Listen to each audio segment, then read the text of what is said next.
Live from the 13 Action News Election Night headquarters, this is Your Voice, Your Vote 2026. Good evening to you. Thanks for joining us here on 13 Plus. I am Josh Krupp. It is primary election night in the great state of Michigan. Ohio had its primary back in May. We have the general election in November, which, by the way, is 91 days from today. 90 days between tomorrow and Election Day. So a sprint to the finish line is ahead of us for a lot of really interesting races that we're going to see develop tonight. If you're watching here on Facebook, let us know where you're watching from, what races you are interested in following tonight. I will let you know here, kind of a pregame show, if you will, what races we'll be watching here on the big board, what results we're going to be monitoring. We're hoping to go live to a number of the campaign headquarters this evening, whether it be for the race for Senate or governor. Hope to take you out live there as we get the chance this evening. I'll be watching the live shots that are available back here. I have on this computer back here, it's a computer technically. We can show you around the various races that we are monitoring and the live results as they come in. Also have a lot of graphics to talk about. So we have a lot over the course of the evening that we will go over with you as the results start to come in. When will the numbers start to come in? When will you get results? Well, 8 o'clock is when polls close across Michigan. And technically, at 8 o'clock, the polls will still be open in parts of Michigan. That's because there are 4 counties in the Upper Peninsula that border Wisconsin that are in Central Time. So we'll have to wait until 9 o'clock before we see the polls officially closed in the state. But 9 o'clock, the time to watch tonight really for any race calls, any race projections. That is because I was looking up earlier today, when has the Associated Press, who we will use tonight as our guide to call these races and project the winners, when has the AP in the past called races in the state of Michigan? We flash back to the August 2024 primary for U.S. Senate. Alyssa Slotkin and Mike Rogers were both projected to be the winners of their respective primaries at 9 p.m. as soon as the Upper Peninsula westernmost county polls closed. What about the presidential primary in 2024? 9 p.m. for Donald Trump and Joe Biden. The latest one, the last time we had a late AP race call was for a statewide race in Michigan that was close. Governor Rick Snyder in 2014. That didn't get called until 11/12. Donald Trump in his GOP primary in 2016. That race got called at 9:15. So 9 o'clock really the time that we're watching tonight, especially if we get a good chunk of votes in at the 8 o'clock hour in Wayne County, in Macomb County, in suburban Detroit, Oakland County. We'll be watching those counties very closely tonight. If we get a good chunk of the votes coming in early, which we expect, we could have some race calls by 9 p.m., at 9 p.m., right when the polls close in the 4 counties in the westernmost part of the Western Peninsula. In 2024's primary, Detroit had reported 80% of its vote count by 10:30. So Michigan does a good job of counting the votes, and not all states do. Ohio's another one that does a good job of counting votes because these states are allowed to start pre-processing the early votes ahead of time, before the election. But Michigan is one of the most decentralized states for elections in the country. You have more than 1,500 township and city clerks that are administering these elections. The municipal clerks pass their results along to the county clerks, who pass the results along to the state. So if you're checking the Secretary of State's website for numbers and results tonight, that is usually the last thing that gets decided and the last thing that gets updated in Michigan because of how that whole process works. But reporters and the Associated Press, who again we'll be leaning on tonight, go and aggregate a lot of the local level data. We get that all back here. We show you the numbers as they come in. You're watching 5 races go on the ticker behind me, automatically scrolling on the big board. The 3 statewide races, obviously, that we're watching in the race for governor on the Democrat and Republican side, plus the U.S. Senate primary for Democrats. The Republicans do not have a primary for Senate. Mike Rogers already is the Republican nominee for that contest. I'm also watching 2 congressional races in Michigan. Those are the 2 that you see on the big board behind me. These are 2 other Democratic primaries featuring 2 incumbents, one of them a progressive, one of them being challenged by a progressive. So that is why we have all 5 of these races on the board tonight. We will be going through them, I'm sure, in great length and great detail. Now until 8 o'clock, we're really just teeing you up for the rest of your evening. I want to go over to our Washington Bureau reporter, Katrin Asaf, who just did a preview story that I think summarizes what we're looking at in the race for U.S. Senate pretty well. To set the stage for this evening, the Democratic primary between Abdul El-Sayed and Haley Stevens, we turn it over to Katrin Asaf, who filed this report. It matters because we're reflective of the country. A land of growth, innovation, and hard work, now the sounding board of the midterm elections. August 4th, Michiganders will take to the polls to vote in a series of contentious, critical primary races, the flashiest being that for the Democratic pick for U.S. Senate. The contenders? We have the power to chart our own path. Representative Haley Stevens, previous Obama administration appointee turned U.S. Congresswoman, and my name might be different, but our fight is one and the same. Dr. Abdul El-Sayed, a public health administrator and previous candidate for Michigan's governor. Both are blue party picks focusing on affordability, but the race comes down to much more than just names on a ballot. This is a seat that's been identified by many political analysts as a potential flip for the Republicans. Representative Debbie Dingell is one of many Democrats closely watching the primary, as whomever gets the nom is set to face Republican Mike Rogers, an ex-congressman and head of the House Intelligence Committee. The Michigan Senate seat is critical for Democrats to keep, but the primary won't just decide the blue party's chances in November. It also decides the blue party, an organization at the brink of a transformation. And they have very, very different styles. While Stevens is sticking to traditional, more moderate Democratic messaging, El-Sayed represents a sect of progressives quickly pulling ahead in elections. Establishment Dems are carefully watching this race to take the temperature of Americans, those looking to stay where they're at or begin the shift left. What happens in Michigan is frequently so goes the country. But while their proposed solutions differ, the concern is the same. An affordability crisis, high cost of living, and struggling working class, both Stevens and El-Sayed say needs support they're not getting from the White House and Republican majority. In Detroit, I'm Katrin Asaf. I will note, too, that Debbie Dingell, who you heard from in that piece, is one of the only Democrats in Michigan that hasn't weighed in on this race yet, who is opting to not endorse. This is the race to replace outgoing Senator Gary Peters.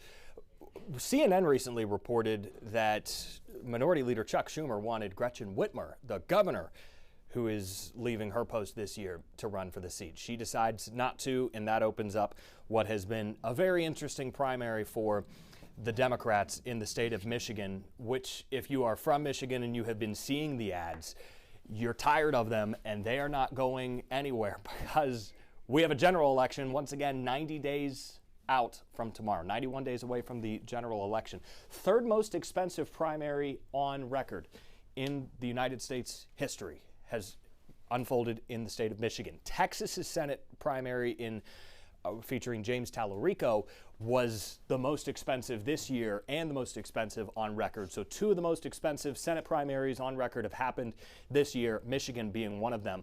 Coming in 4th place right now, Ohio's Senate contest in 2022 that saw J.D. Vance go on to win. What other sound do I have to play for tonight? Let's hear their closing arguments. I'm going to play a couple of sound bites back to back from Haley Stevens and Abdul El-Sayed, who were campaigning yesterday in their final hours, feeling a little bit differently. On one end, one candidate very encouraged by the recent polling that we'll also get into, and on the other side, a candidate that is laser focused on the general election. Here are their closing arguments made, these recorded yesterday. They are saying already, oh, we'll just squeak in MAGA Mike Rogers to rubber stamp Donald Trump's agenda. You know, we're not going to let that happen. We are going to make our voices heard. There is a reason why Republicans are already spending thousands and thousands of dollars meddling in this primary, trying to maybe get their preferred candidate. Look, when it comes to Michigan, I run through anyone and anything to stand up for us.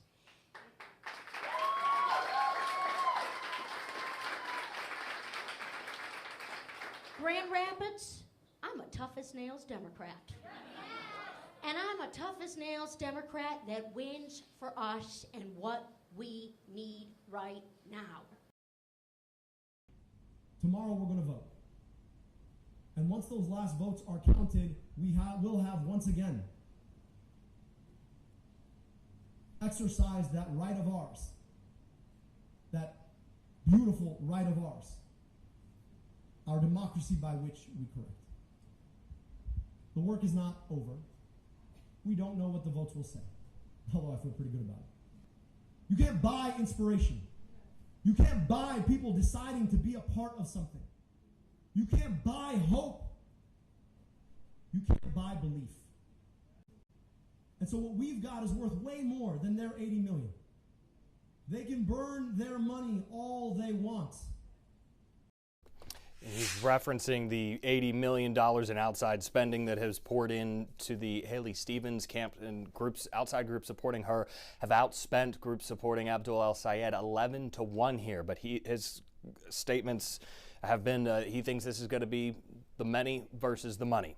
How does Abdul El-Sayed feel about the polling heading into the campaign's final hours? And why was he saying yesterday that he feels pretty good about the results? We will show you how the polls have changed over the last month when we return. I have to squeeze in a 3-minute break. If you're watching on the stream, you will see those commercials. If you're with us on social media, whether that be Facebook or YouTube or TikTok tonight, we will put up the rotating slate of races that we are watching. Stay with us. Election night 2026, the Michigan primary continues after this.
Welcome back to primary election night in Michigan. Take you out live to Los Angeles. President Donald Trump just landed in L.A. He is attending a Republican National Committee fundraising dinner at his golf club tonight. That's live picture coming to you from Los Angeles. Saw it pop up, wanted to jump in and show that to you. We'll be trying to take you around live tonight to various watch parties and what have you across Michigan as the results start to come in. We learned today that former South Bend mayor, former transportation secretary, and 2028 presidential candidate potentially, Pete Buttigieg, will be in Michigan on Friday. He will be rallying with other Democrats to try and get ready for the general election. The Detroit event plans to bring together Democratic nominees for U.S. Senate, for governor, attorney general, secretary of state. Buttigieg has not indicated whether he'll run for president in 2028, but we've seen him ramping up his travel and media appearances. He lives in Michigan. He moved to Michigan in 2022 with his husband, Chasten. That is Chasten's home state. Another person who might be running for president in 2028 for Michigan, Governor Gretchen Whitmer. Another person who might be running for president in 2028, Senator Alyssa Slotkin. So could we have three Michiganders on the debate stage? Certainly possible as we get into next year. Before the break, I was talking to you about the polling and how the numbers have been developing in this race. Let me show you what a poll looked like at the beginning of July. This is a poll from Politico and Tavern Research, July 6th and 7th, right around the time that Mallory McMorrow was considering or was dropping out of this race. Do I have the date she dropped out here? I don't believe so. July 7th. She ended her campaign on July 7th of 2026. This was a three-way race. In this poll, at the time it was conducted, she was still a candidate. So this poll that I have up on this screen specifically asked voters, what does a two-way race between Stevens and Abdul El-Sayed look like? 18% were undecided, 42-41 Stevens to El-Sayed in that poll. Then a couple weeks went by. This was the polling that we just got a couple days ago from Emerson College. El-Sayed with 54%, Stevens down a couple of points from that separate poll, that separate and other poll, 39%, just 6% undecided. So the undecideds, after Mallory McMorrow got out of the race, split and went the way of El-Sayed, it would appear, based on those numbers. And that is why he said before the break, in that soundbite that you heard, that he's feeling pretty good about the numbers heading into tonight. Haley Stevens was asked earlier today, what if Abdul El-Sayed wins this race? Will you endorse him? Will you support him in the general election? Here's what she said. Should he get the nomination? Whatever, I'm a sitting Democratic Congresswoman, till January 2nd of next year. Whatever he wants me to do, should he get the nomination. But I'm also going to be working with everyone who has voted in the Democratic primary and everyone who is going to go to the polls in November. We're going to have a great turnout today, and we're going to have a great turnout in November. And we are going to send the voices of common sense Democrats. My opponent, and I do agree on something, he has denounced socialism, just as I have. We're not a socialist country. He's a proud capitalist, as am I. Abdul has said that. I know he campaigns with some people who do the socialism, but yeah, Michiganders don't want that. They want to be small business owners like my parents were, right? They want to build the American dream. We've got a lot of people who came to this country who escaped socialism. First polls in Michigan close at the top of the hour, a little less than 11 minutes from now. I'm going to squeeze in a quick break. 2 minutes, we'll be back, and we will hear from Gary Peters, who is supporting Haley Stevens in this race to replace him. Stay with us. Michigan's primary election night coverage continues after this.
Welcome back to Election Night 2026. We await the first polls to close in Michigan. Top of the hour, 8 o'clock. We'll get the first polls closing. A vast majority of the polls will close at 8 p.m.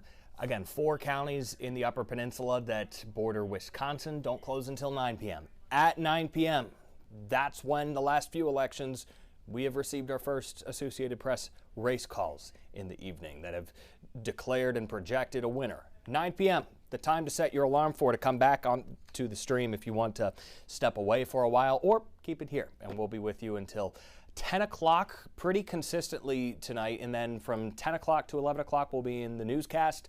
So if you're watching on the your Roku device, for example, anywhere on the 13 Action News platform, 10 o'clock you'll see us switch over to the newscast. Go on over to YouTube and Facebook and TikTok Live if we're still up there after 10 o'clock to see us kind of wind things down. Hopefully by then we are able to wind things down. The turnout in Michigan has been impressive so far for the people who are rooting for early voters. 16.5% of Michigan's electorate has already cast a ballot going into Election Day today. 1.2 million voters have sent in their ballot. More than 1 million absentee ballots have been sent in across the state. 138,000 roughly people voted in person, an 88% increase from the 2024 election. Early voting is still a new thing in Michigan. Ohio has had it for some time. 2022 voters went to the polls in Michigan and okayed the use of early voting. I want to hear from Senator Gary Peters. As I mentioned before the break, this is a compilation of video from the Associated Press following Peters as he went to cast his vote for Haley Stevens in this race to replace him. And you got to think, if Gary Peters decided that he wanted to stay in office, that we would not be here on election night talking about a very contentious primary election. Here is the outgoing senator from Michigan. I voted for Haley Stevens. So Haley Stevens, I think, is a great candidate. I've had a chance to get to know her over the years, way back in 2008 when I was first elected to the House. Well, I wanted to stay out as long as I could and let candidates get out in campaign. But the one thing about this race in Michigan, this is really ground zero for hopefully taking the majority in the U.S. Senate. So a lot is at stake right now. We have to win in Michigan. We have to keep it blue. It was my assessment that Haley Stevens is the best candidate, and thought that I needed to be involved. I'll support the Democratic nominee. I always do that. I'm a Democrat. I'm a proud Democrat, and I'll support the Democratic nominee. Well, I never like seeing that. When primaries get chippy, they tend to do that. Is what happens. I've talked to all the candidates to try to minimize that, but it's hard to do that. But the key thing is that after the election, the day after the election, as Democrats, we all have to come together. Whoever our nominee is, we have to come together because the stakes are so high, and whatever differences people may have between the candidates who are running on the Democratic side now, those differences are pretty small relative to Mike Rogers on the Republican side.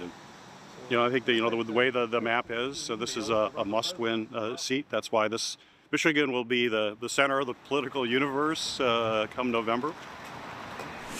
And it is tonight. Gary Peters, among those in the establishment backing Haley Stevens. Minority Leader Chuck Schumer privately has expressed his support for her.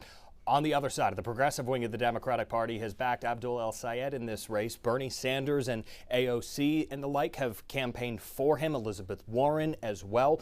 Here is what Senator Bernie Sanders had to say about this race and its importance in the grand scheme of things. It has now become an election of national significance, and it is an election of historical significance. If you're Chuck Schumer and want to keep doling out corporate money to elect people who are going to do your bidding, I am so damn dangerous. Abdul El-Sayed campaigning with Senator Bernie Sanders and Alexandria Ocasio-Cortez in the home stretch of this campaign. The reason that a lot of Democrats are watching this tonight is to gauge the electorate, to see, are we okay with doing the establishment thing, or are we going to go with the progressive wing of the party?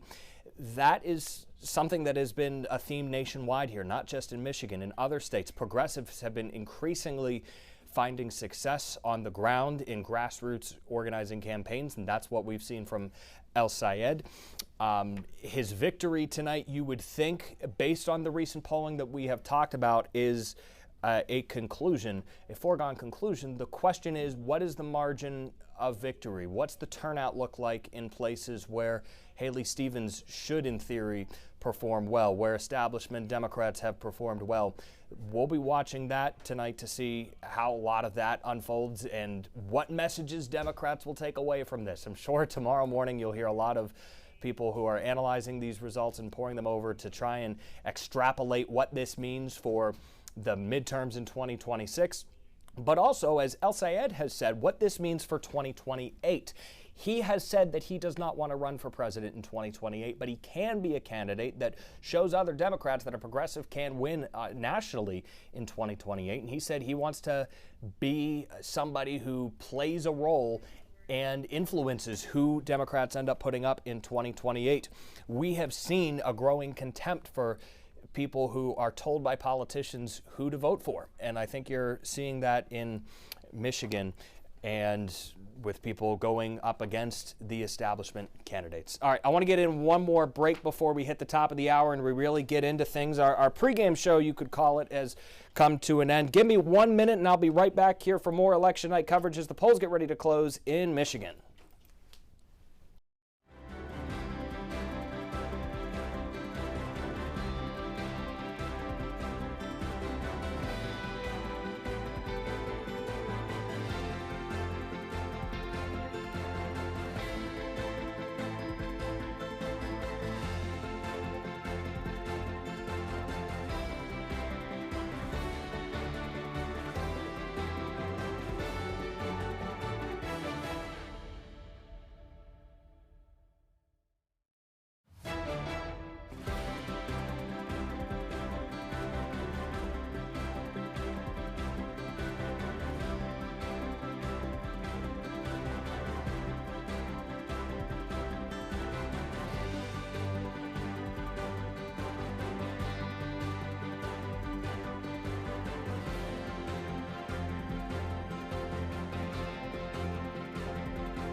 It's officially 8 o'clock, and the polls are now closed in most of Michigan. Welcome to Election Night 2026. I am Josh Krupp. If you are in line to vote, you can stay in line until you get your vote cast. This is the time that we've been waiting for today. In the last half hour, we've been trying to set the stage for you for what we're going to be watching tonight. Really dove into the Senate race that I know a lot of you are paying attention to and a lot of you are watching. We should be getting the first set of numbers here within, I would hope, the next 15 or 20 minutes in Michigan. Like we were saying before the break, the early vote turnout was strong thus far in the election. 16.5% of Michigan's entire electorate has already cast a ballot, whether it be in person or by mail. More than 1 million mail-in ballots already sent in.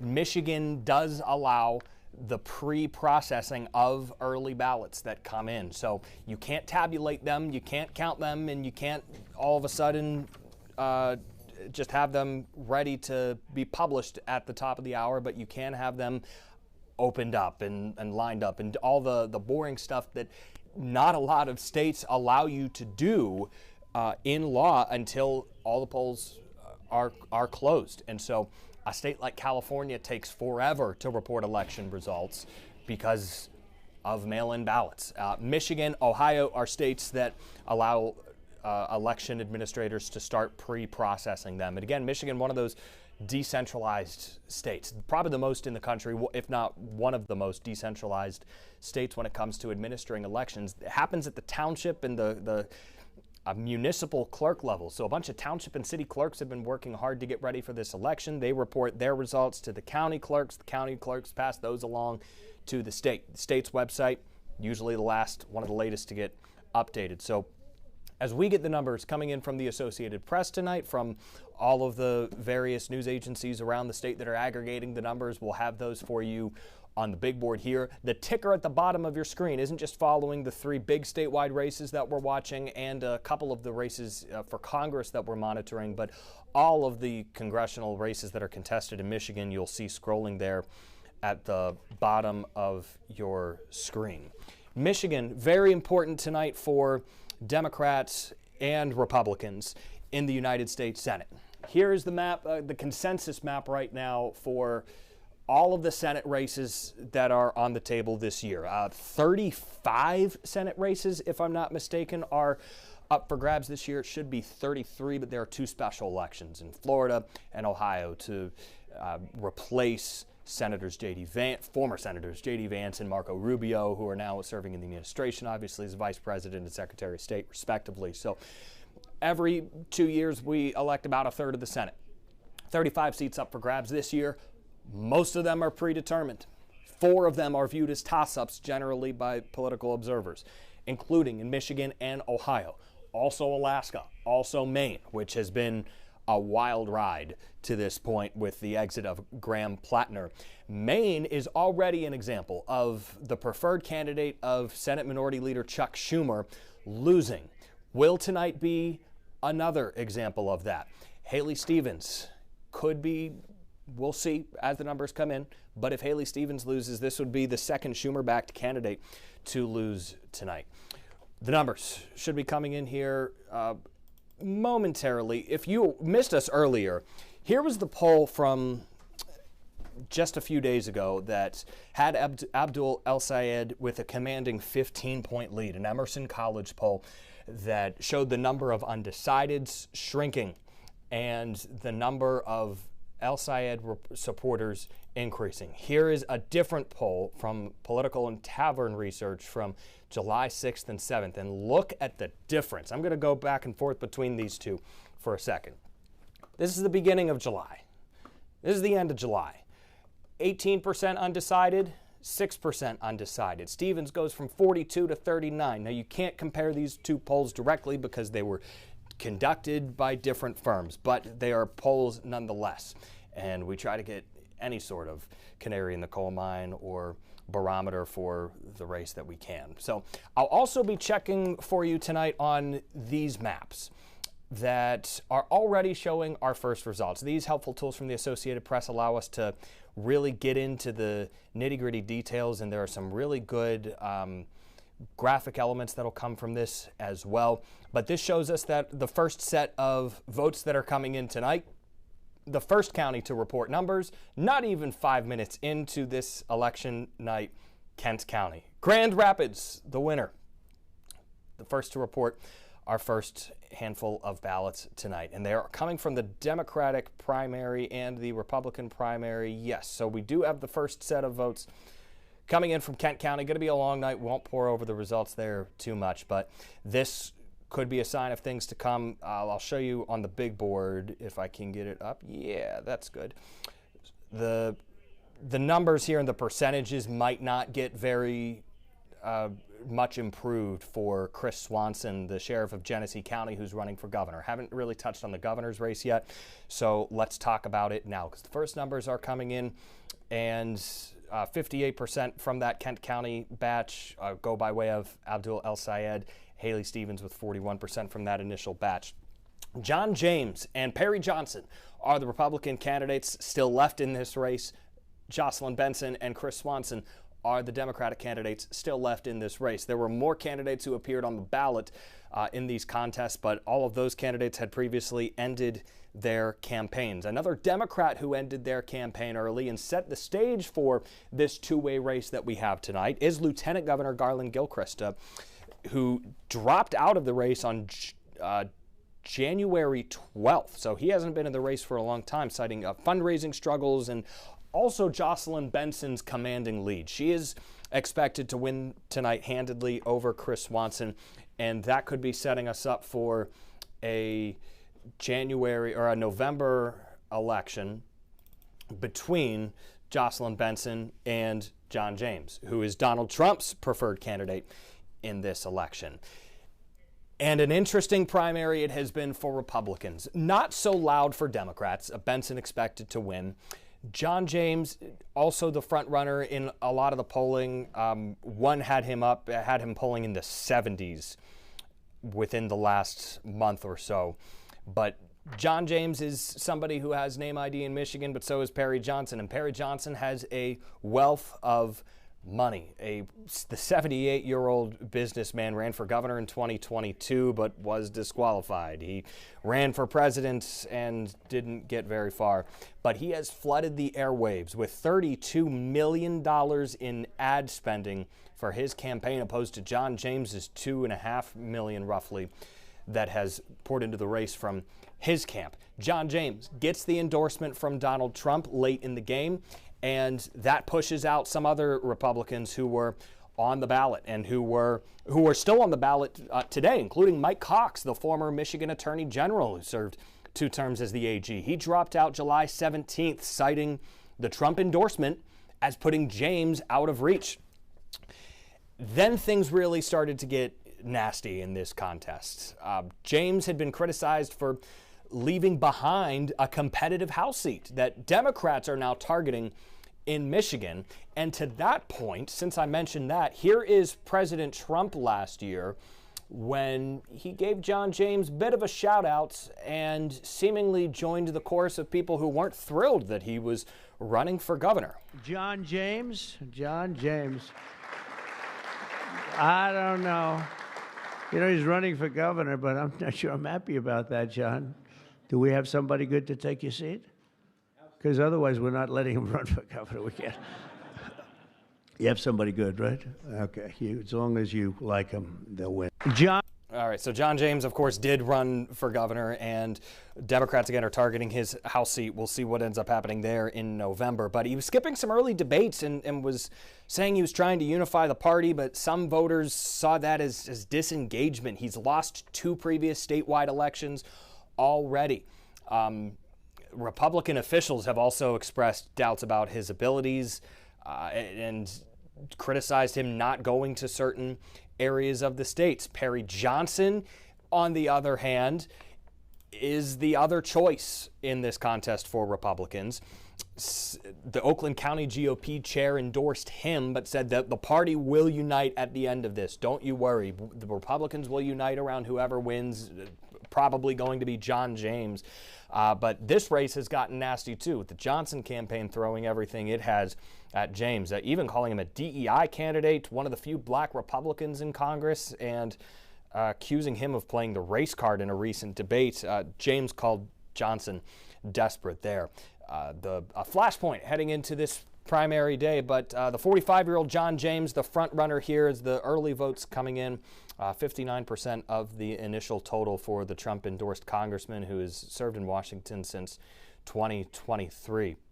We're going to learn a lot more about the Army veteran in the months to come. He was the Republican nominee for United States Senate in 2018 and 2020. Those are the 2 aforementioned statewide races that I mentioned that John James lost. That gives me a chance to pull up one of our other charts for the night. Look at all the blue on this chart. You don't find red until you go back to 1994. These are all of the recent Michigan Senate elections. I will lose the ticker so you can see it in full.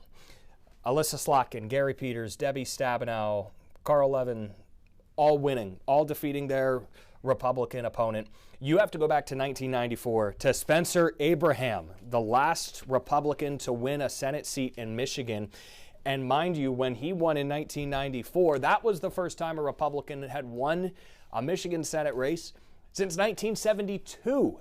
And the first time that somebody had won this specific Class 1 seat since 1952.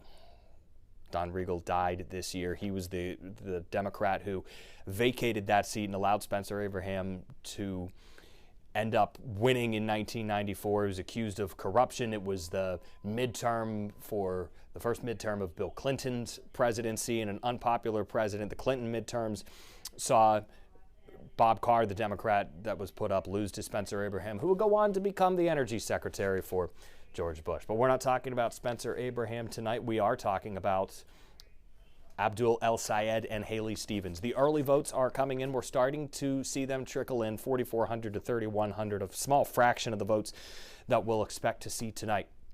Let me take you over to the map that we'll be watching. That's for governor. Here is Senate. These tools from the Associated Press, very handy this evening, and will show us where the votes are coming in and around southeast Michigan. This is where a bulk of our focus will be tonight, because most of the votes will come in from these counties in southeast Michigan, in and around the Detroit area. Of the 15 counties in the Upper Peninsula, only accounted for a small fraction of the votes. Just 3% of the votes in the 2024 general election came from the 15 counties in the UP. So us being down here in Toledo, if you're unfamiliar with our station and our coverage area, we primarily focus on Monroe County, Lenawee County, and Hillsdale County. I know we have a lot of out-of-town viewers watching tonight. So these are the 3 southeast Michigan counties that 13 Action News covers. So we'll be checking in with these 3 counties throughout the night. Probably won't pay too much attention to the vote totals that are coming in via the Upper Peninsula, just because of the sheer math that we're looking at. I'm going to change this map to 2024 and show you the volume of vote that we expect to see coming in from southeast Michigan opposed to the rest of the state. These circles are good graphic visualizers of what we're looking at and where the most votes come in from. The larger the circle, the more the votes. Marquette up here gets the most votes in the Upper Peninsula. A lot of blue circles down here in southeast Michigan and a lot of small red circles up here. Republicans win here in this part of the mitten.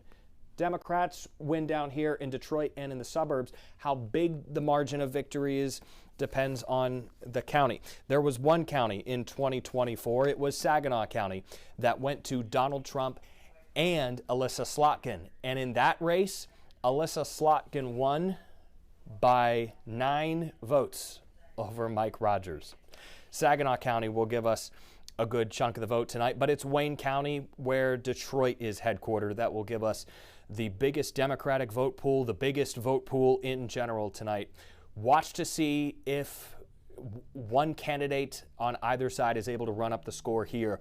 Whoever runs up the score in this county likely is able to take the entire state. And keep in mind that in 2024, Alyssa Slotkin won the whole state by less than 20,000 votes. She took Wayne County handedly with 63% of the vote. You need to run up the score in Wayne County, in Macomb County, in Oakland County, in Washtenaw County in order to have a chance to win tonight. These are the places that we'll be watching tonight. Washtenaw County, also very important tonight, likely a strong turnout county for Abdul El Sayed, given his appeal to the progressive wing of the party. Washtenaw County also features Ann Arbor. If the race is competitive tonight, you'll see, likely you will see Alyssa Slotkin, or not Alyssa Slotkin, Haley Stevens and Abdul El Sayed running closely there. First handful of votes are just starting to come in Wayne County. Good news for the rest of our evening as the night progresses. We were talking about previous Senate races in Michigan, and we haven't had a senator win that state since 1994.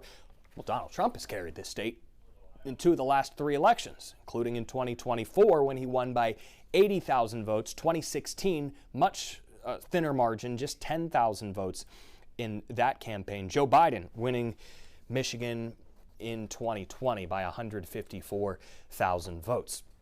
John James, the Republican who we were just talking about, who's running for governor, appeared on stage with Donald Trump and said this at a recent rally.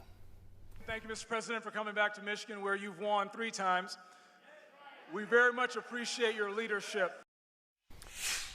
Donald Trump did not win Michigan 3 times. He won it 2 times in 2016 and 2024. The vote totals there from Joe Biden's win in 2020, 154,000 the vote margin out of the 2.8 million votes that were received by him. Donald Trump won more votes than Joe Biden did in the 2024 election, but had a smaller margin of victory. John James came under fire from some Michigan Republicans for those comments, but again, he is the presumptive front runner going into tonight.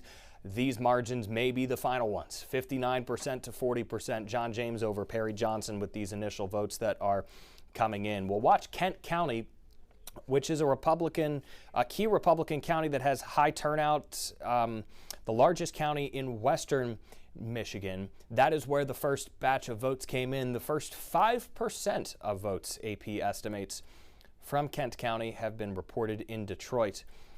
Fraction of the votes have been received, but we are getting numbers coming in from Wayne County. We're also getting the first couple of numbers in from Wexford County. So we're going all over the mitten so far today, and that is good news because that means numbers are coming in. You don't like to get to 917 or 818 now that it is and not have numbers come in. Then you start getting a little nervous. But we are getting some results coming in. The first batch of votes being reported tonight on election night 2026 in the state of Michigan. I'm Josh Krupp. You're watching 13 Plus. I'm going to take a 3-minute break on the live stream. If you're watching on one of our social media channels, stay with us. We will have the rotating results put up for you as we head to break. Back with 3 minutes on election night 2026 in the state of Michigan.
Election night 2026 in the state of Michigan continues. Hello, everybody. Welcome back to 13 Plus. I'm Josh Krupp. Polls close at 8 o'clock local time. So that means for most of Michigan, all except for the 4 counties in the westernmost part of the Upper Peninsula, the polls are officially closed and the ballots are being counted. 9 o'clock tonight, I would expect to see some race projections coming in, especially in the race for governor. Jocelyn Benson with 92% of the early lead. Kent County, about 15% reported right now. Out in front in the race to try and see what county is going to get fully reported first. 18% now.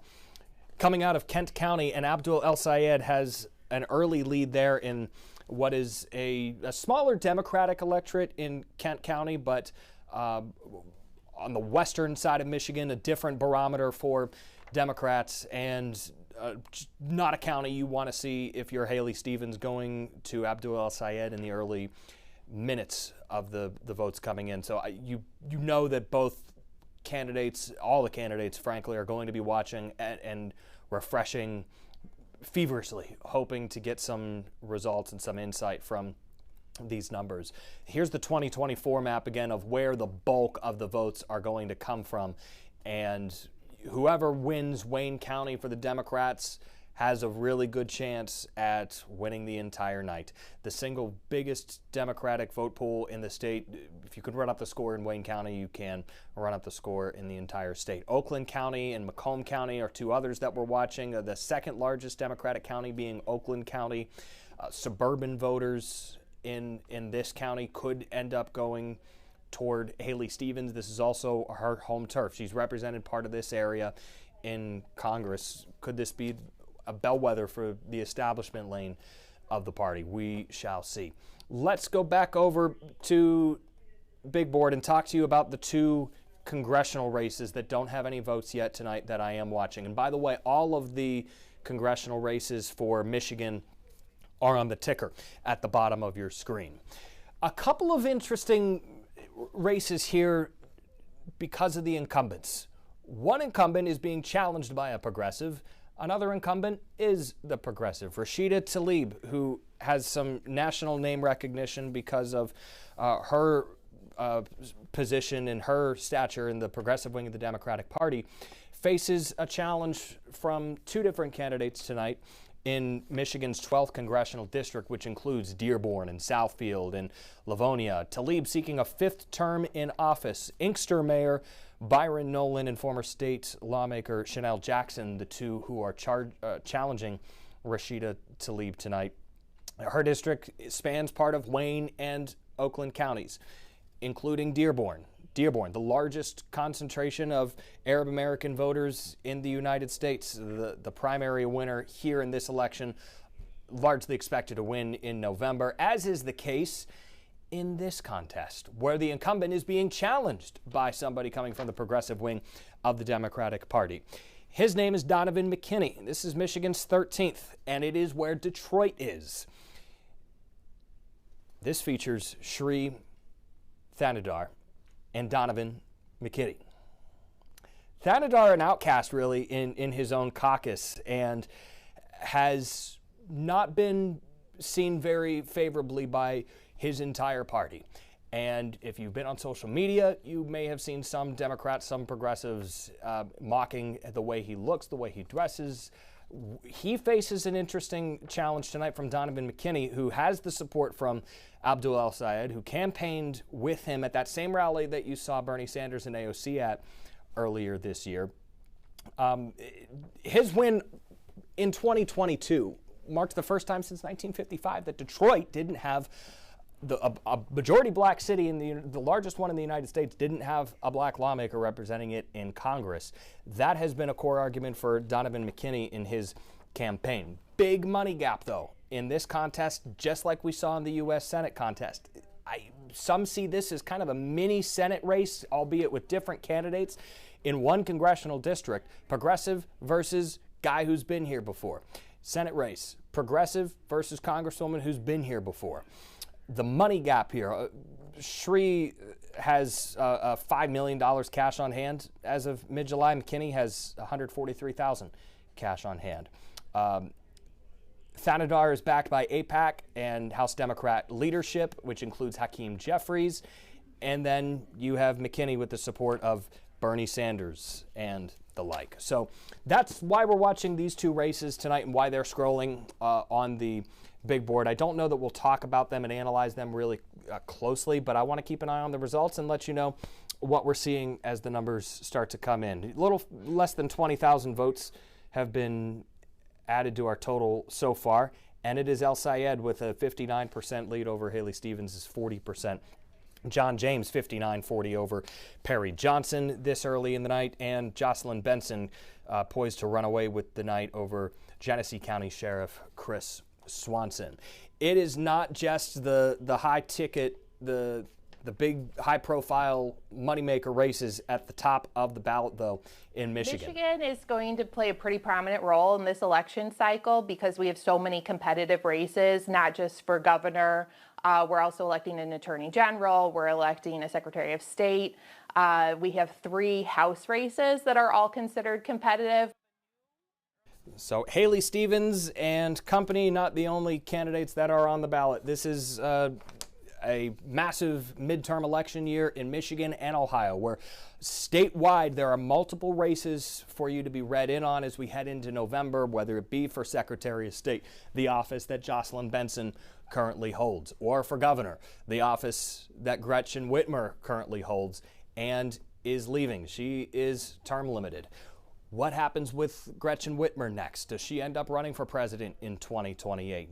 Do the results of tonight's election play a role in whether she runs in 2028? Could her preferred candidate lose the United States Senate? Very possible heading into this evening. She has faced a decline in her approval rating recently among Michigan Democrats, vetoing some key pieces of legislation, backing a data center project, and now getting on board with Haley Stevens very late in the contest. Whitmer had stayed out of the race, choosing only in the last week or two before the election to jump in and throw her hat in the ring and say that she is supporting Haley Stevens. At the end of the day, Senate is 53-47 right now. Democrats have to keep Michigan in order to have a shot at winning the U.S. Senate in November.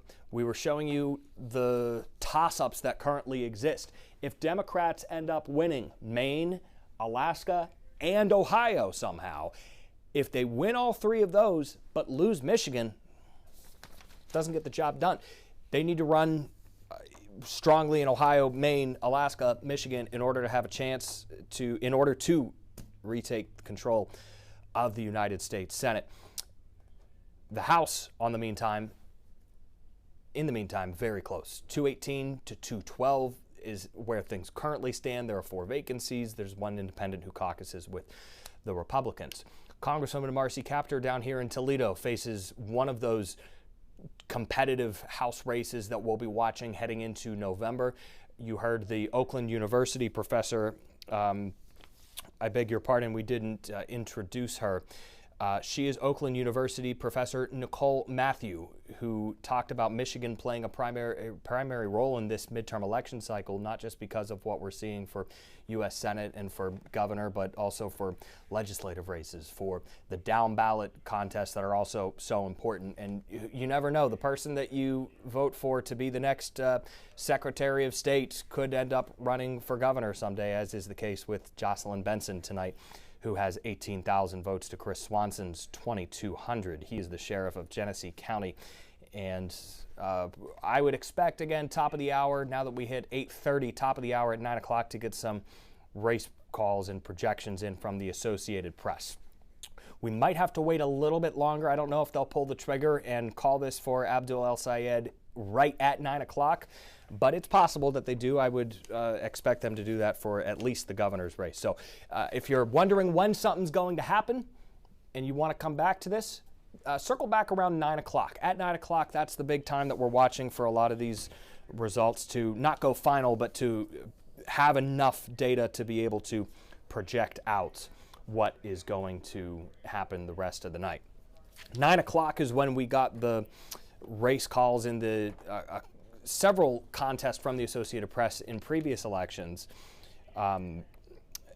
Here, when Peters won in 2014, Gary Peters wins re-election in 2014. That race gets called at 9 p.m.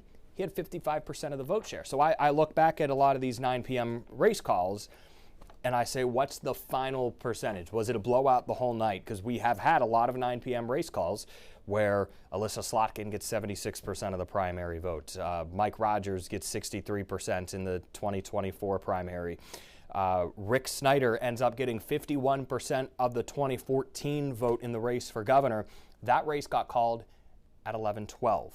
So the earliness of the race call doesn't always tell you how much of a blowout or a close contest it might be, but it could. So keep your eye on when these races get called, and that might tell you how close or far apart the races are as we head toward the end of the night. Want to sneak in another break? If you were watching earlier on one of the social media channels, you will see me popping up during the commercial break. It's not a mistake. Little behind the scenes stuff, I guess, will be popping up here and there. And I think we're getting our first look at one of our watch parties tonight, and it does come by way of Haley Stevens. We'll be taking you here and all around the state of Michigan as the night continues. You're watching Election Night 2026 in the state of Michigan. This is 13 Plus. We're back in 3 minutes.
Just got some really interesting numbers in the race for U.S. Senate for the Democratic primary coming out of Washtenaw County. Very important county in this election for both candidates, but in particular for Abdul El-Sayed. We'll get into that in a second, but here are the numbers. 64% of the early total coming in so far for El-Sayed compared to the 35% that Haley Stevens has been able to muster up of the votes that have been tabulated thus far.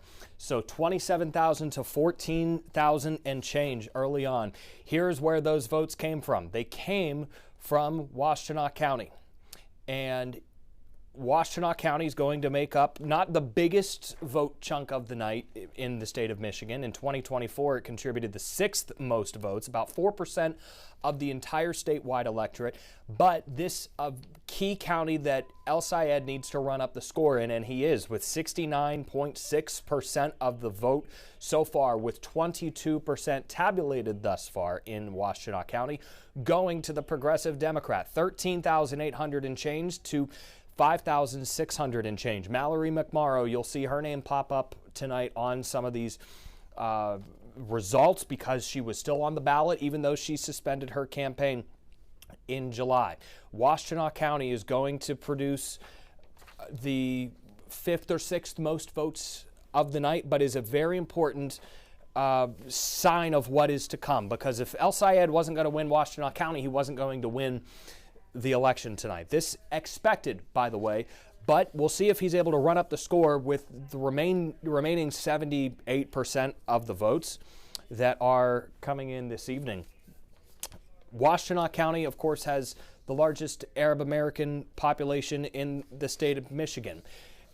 El Sayed would become the first Muslim United States Senator in U.S. history. The son of Egyptian immigrants could make history this November. Washtenaw County could play a big role in making that happen.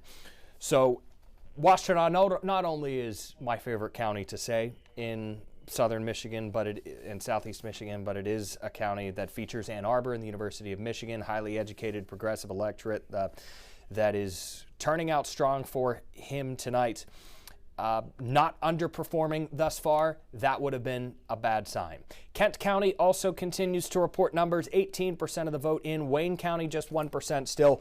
That's the big one to watch, and these numbers really don't mean anything thus far. Livingston County has also been reporting nicely, 27% of the way there. Eaton County coming in mightily with 40% of its votes so far counted, and almost 60% of them have gone to Abdul El Sayed. So that is where things currently stand in the Democratic primary for U.S. Senate. In the Republican primary for governor, John James with 48% of the vote in Kent County up to this point, 51% in Eaton County, 52% in Livingston County, 55% in Washtenaw County. You see where I'm going here. He's not running away with it and dominating, but he is not trailing in any of these counties with the very first votes that are coming in. Wexford County is our exception. One vote separates Perry Johnson and John James in Wexford County, with the 488 votes that have been reported there so far tonight. Continue checking back with these results as we continue to progress. 20 minutes until the next polls close in Michigan, and 20 minutes until that 9 o'clock hour comes along. 9 o'clock is when I told you to come back here. You still have time to step away if you want to go do something else with your night. If you are with us on what has kind of become a tradition here, listening to me and all of my friends yap about politics and local elections on election nights. Appreciate having you with us. We will be back for the general election. Had about 100,000 of you on all platforms joining us for Ohio's May primary election. We know that you have several sources you could turn to, and for choosing us, we do thank you. So moving on to, let's check out Haley Stevens' camp live. This a live picture. I went to it just before the break. It's the only live picture I have up right now. There is another live feed coming in from somewhere. I don't know where it is though yet, and I'm trying to get a better view of this podium. Michigan's not the only state, by the way, that has a primary election tonight. There are other states out there that have primary contests, and so a very busy night for election nerds and for the national media that is watching all of these states. 5 states have primaries tonight, not just Michigan. So let me go ahead and switch this live feed, and we'll see where it is coming from, if it's coming from Michigan or from one of our neighboring states or not neighboring states, other states that have primary elections tonight. This is a one-man band show, by the way, back here. This is the shot that I was telling you about. And I believe this is Abdul El-Sayed's watch party. I think that podium says Michigan is not for sale, which makes sense. So I believe this is Abdul El-Sayed's watch party. We're getting our first pictures in tonight from both of these camps. As soon as somebody takes a podium or does something worth hearing, hopefully after 9 p.m., we will take you there. But those are the pictures that I have to share with you at this moment. Haley Stevens was asked earlier today what she will do if she loses this election. We played it on what we called our pregame show as we were getting ready for the 8 o'clock hour to come around. And if you missed it, I want to play for you what Haley Stevens said, who now has 34% of the vote that is coming in right now to Abdul El-Sayed's 65%. The very early numbers that are coming out have him well out in front of this race. Here's what she had to say when asked if she would endorse or support El-Sayed in the general election.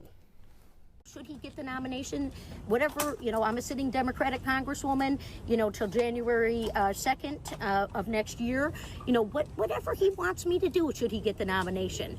But I'm also going to be working with everyone who has voted in the Democratic primary and everyone who is going to go to the polls in November. We're going to have a great turnout today. And we're going to have a great turnout in November. And we are going to send the voices of common sense Democrats. My opponent, and I do agree on something, he has denounced socialism, just as I have. We're not a socialist country. He's a proud capitalist, as am I. Abdul has said that. I know he campaigns with some people who do the socialism, but yeah, Michiganders don't want that. They want to be small business owners like my parents were, right? They want to build the American dream. We've got a lot of people who came to this country who escaped socialism. El-Sayed has faced mounting attacks from the right, and I'm sure you'll hear it as a general election talking point that he is a socialist. He has had some DSA affiliated people, as Haley Stevens said, campaigning for him, but he has said that he is not a socialist. And on the point of capitalism, he said in one interview, "I'm not a socialist, I'm a capitalist who understands how capitalism works. The biggest threat to capitalism was never the idea of government regulation. It was always monopoly." This is a campaign that has recruited more than 10,000 volunteers statewide and thinks that the many will defeat the money tonight. At 9 o'clock, will we get a race call from the Associated Press? We shall see. 9 o'clock, I do believe we'll get a race call in the race for governor on the Democratic side, 84% to 15%. When you have numbers like these that are coming out early, very hard to make up if you are Chris Swanson, who is the sheriff of Genesee County. So this, I think, might be the first contest to go. I don't know if we'll have a race call in either of the other two primaries that we're watching tonight, but folks, it is very possible that within the next 15 to 20 minutes, we'll be able to project who wins these three major races with national implications. Abdul El-Sayed, a lot of his supporters I see in the comments section tonight. One thing we haven't talked about that has been talked about on the campaign trail at length, and I know you are familiar with it, is AIPAC's influence in this contest. The American Israel Public Affairs Committee's affiliated super PAC, United Democracy Project, has spent buku dollars in this race supporting and propping up Haley Stevens, who has been framed and has been hailed as one of Congress's most outspoken supporters of Israel. She has criticized Benjamin Netanyahu and says that she is not a friend of his, but she believes in a two-state solution and wants the people of Palestine and Israel to live side by side peacefully.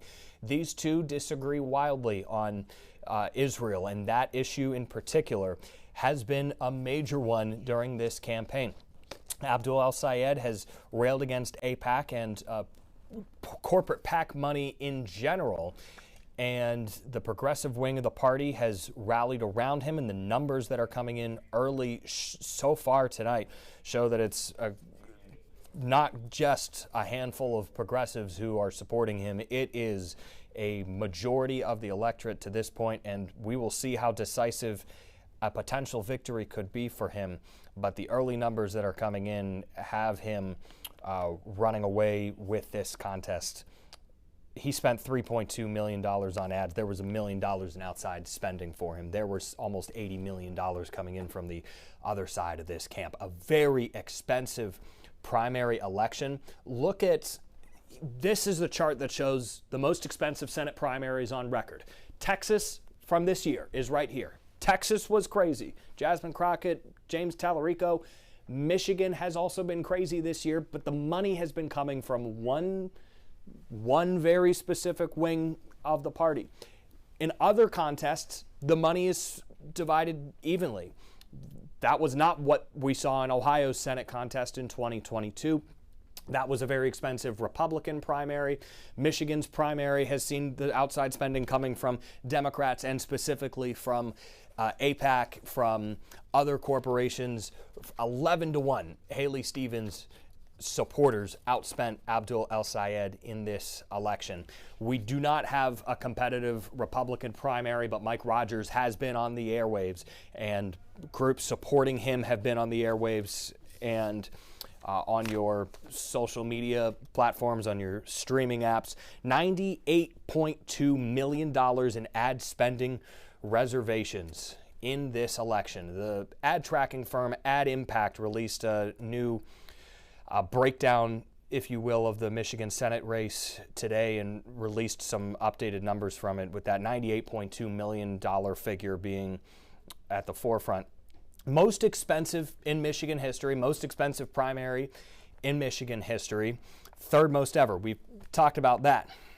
This tripled the previous state record for the most expensive non-presidential primary. And we'll also note that the governor's primary also broke that previous record, in large part due to Perry Johnson's spending in this contest. He has a lot of money to throw around as a businessman. He has a lot of money to get on TV, and he certainly did it. He's also not a stranger to being on TV and to running statewide and losing statewide. Frankly, in 2022, he ran and lost for governor, but then was disqualified. He ran for president in the 2024 election. He withdrew in October 2023, self-funding his campaign, and the polling has had him stuck in the 20s. We'll see how close he's able to get tonight, but there are a lot of Republicans who weren't sold on John James heading into this evening. But the spending in this contest came from Perry Johnson, tens of millions of dollars, $32 million on the airwaves versus John James's roughly $2.5 million. So that's a look at the spending in this race and the impact that Israel and Gaza and the war has had on this election is worth noting, you would think, for Democrats. The uncommitted campaign back in 2024, if you remember, played a role in that presidential election and may have played even a bigger role that we didn't know at the time in what's happening in this 2026 election. The uncommitted campaign that was not happy with the Biden administration and its handling of what was happening in Gaza and what is happening in Gaza. And Kamala Harris gets up, all of a sudden falls into the nomination, and they don't allow a pro-Palestinian speaker on the stage at the Democratic National Convention. The uncommitted movement came in that election and made its voice heard. It didn't change results in places like Michigan, but in a county like Washtenaw County, where that movement was really effective and had probably a biggest stronghold in Michigan, you're seeing maybe the ripple effects of that 2 years later as well. Washtenaw County, here's the vote total so far in the Democratic primary. 44% of the votes have been added in so far from Washtenaw County, almost halfway there, and it's 68-32. I'll make it full screen for you. Abdul El-Sayed with 68% of the vote coming in from Washtenaw County to Haley Stevens is just 30%, 27,000 to 11,000. So this, again, not the biggest county that we're watching tonight, but this is the largest, probably the strongest county that El Sayed's going to have tonight, given his appeal to the progressive wing of the party. He is not underperforming here, and he is not underperforming really anywhere. Wayne County, the votes are just starting to come in 2% of the way in, and Haley Stevens with a 200 vote margin. If Wayne County is close, this probably isn't a very long evening, because if he's able to run up the vote in some of these other counties around Detroit. No votes, by the way, coming in from Oakland County. El Sayed probably has a good chance at moving on to November after this evening is all said and done. No numbers in locally from Monroe County, Hillsdale County, or Lenawee County, but we are starting to see more counties pop up on the map in Michigan. Our 4 counties that have polls close at 9 p.m. await the results as well. Less than 8 minutes until 9 o'clock rolls around here. A live look inside Abdul El Sayed's headquarters, I do believe, is where this shot is coming from. We'll be back in 3 minutes. Got to squeeze in another break as we await the critical 9 p.m. hour on election night in Michigan.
Primary election night in the state of Michigan. Hello, everybody. Welcome back to 13 Plus. I am Josh Krupp. We are less than 4 minutes away from the top of the hour, 9 p.m., which could be a decisive hour here in this contest. If you're rejoining us or just checking in for the first time, you came at the right time, because I think we're about to get some race calls in. 9 p.m. is when all polls close in the state of Michigan. And during the break, you may have seen me checking out the contrast that we have here between the two camps. Here is where the media is staged for Haley Stevens, And this is a look live at where people are gathered for Abdul El-Sayed's watch party tonight. This is what the current results look like. It is going very well by way of Abdul El-Sayed so far, with 61% of the vote, as we get closer to our first 100,000 votes coming in tonight. Still million plus votes. We know at least 1.2 million votes have been cast going into today. Still a long way to go. But if you extrapolate this out and continue this the rest of the night, we could have a celebration here at this watch party for Abdul El-Sayed within the next hour. 9 o'clock, top of the hour, is when polls close. And when we get a race projection, we'll jump in here with some breaking news and let you know about it. I think this one's going to be the first one. We keep saying that. Jocelyn Benson with 190,000 votes to Chris Swanson's 34,000. This is one reason why Garland Gilchrist got out of the race in January. He saw the poll numbers. He saw that he was not going to be the next governor, the current lieutenant governor in Michigan, instead opting to run for Secretary of State. Gretchen Whitmer there on his left, coming out in the Democratic primary, making a very late endorsement for Haley Stevens. A lot of the establishment backed Haley Stevens in this contest, but they appear to be on the losing side of things if this continues tonight. It could be an interesting evening if we start to see Haley Stevens making a comeback, and we all hope for that. We all hope on the viewership end, because a close race means more eyeballs. But I just don't think that's where we're going so far tonight, if history serves us any guide, based on where the numbers are coming in so far. Oakland County, let's keep a very close eye on Oakland County, because it just dropped half of its votes in the Republican race for governor. Should, in theory, see those numbers reflect here any minute now in the U.S. Senate race. So let me talk about the new numbers that we just got in that race for governor out of Oakland County. John James with more than half of that vote total. Mike Cox, despite ending his campaign, despite not getting Donald Trump's endorsement, still with 11% of the vote there in Oakland County, which not a Democratic stronghold, but it is where large majority of the votes are going to come in. More than half of the votes now are coming from Oakland County. Second largest Democratic county, but it is a suburb of Detroit. Most of the people in Michigan, just by numbers, live in these southeast Michigan counties. John James with almost half the votes in Macomb County, where it is closer, but in Oakland County, where more than half of the vote is in, he has 52% of the lead. So that is the county by county view. Here's how that reflects statewide. 59% of the vote for John James so far. Could be poised any minute now to have a gold check mark beside his name and unofficially defeat Perry Johnson. More votes continue to come in. You'll see those numbers change as we watch very closely. There's a live shot of Garland Gilchrist. Nope, that's not live. I'm sorry. That's from my video. That's the live shot of Haley Stevens' camp. That is a live shot from Abdul El-Sayed's camp. We're waiting to see movement at either of those campaign headquarters. It's officially 9 o'clock. Now I'm sitting on Twitter right now and pretty much waiting to see if the Associated Press does come out and issue its first race projections. I want you to be among the first to hear it. This will automatically refresh as soon as the AP does move on any of these races. I don't know what numbers they look at to make these calls. We don't make these calls, but we rely on the AP to make them, and they look at historic data, they look at trends, same-day vote versus absentee vote. There's a lot of things that they look at to make these projections, and have been doing so accurately for decades upon decades. 9 o'clock p.m. is when we have seen races called in the past in Michigan, whenever the polls officially close. Now that it is 9 o'clock, we wait to hear official word from either one of these camps. Abdul El-Sayed's campaign headquarters giving us a live look inside here, and you see the television has one of the national news networks on talking about that very race.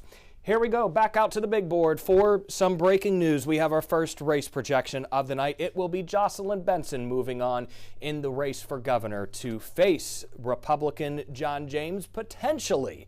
This race hasn't been called yet, but the Associated Press just gave the gold check mark to Jocelyn Benson and has declared her the winner, projecting her to defeat Genesee County Sheriff Chris Swanson this evening. So the 9 p.m. race call goes to Jocelyn Benson, but none of the other races on my board have updated yet.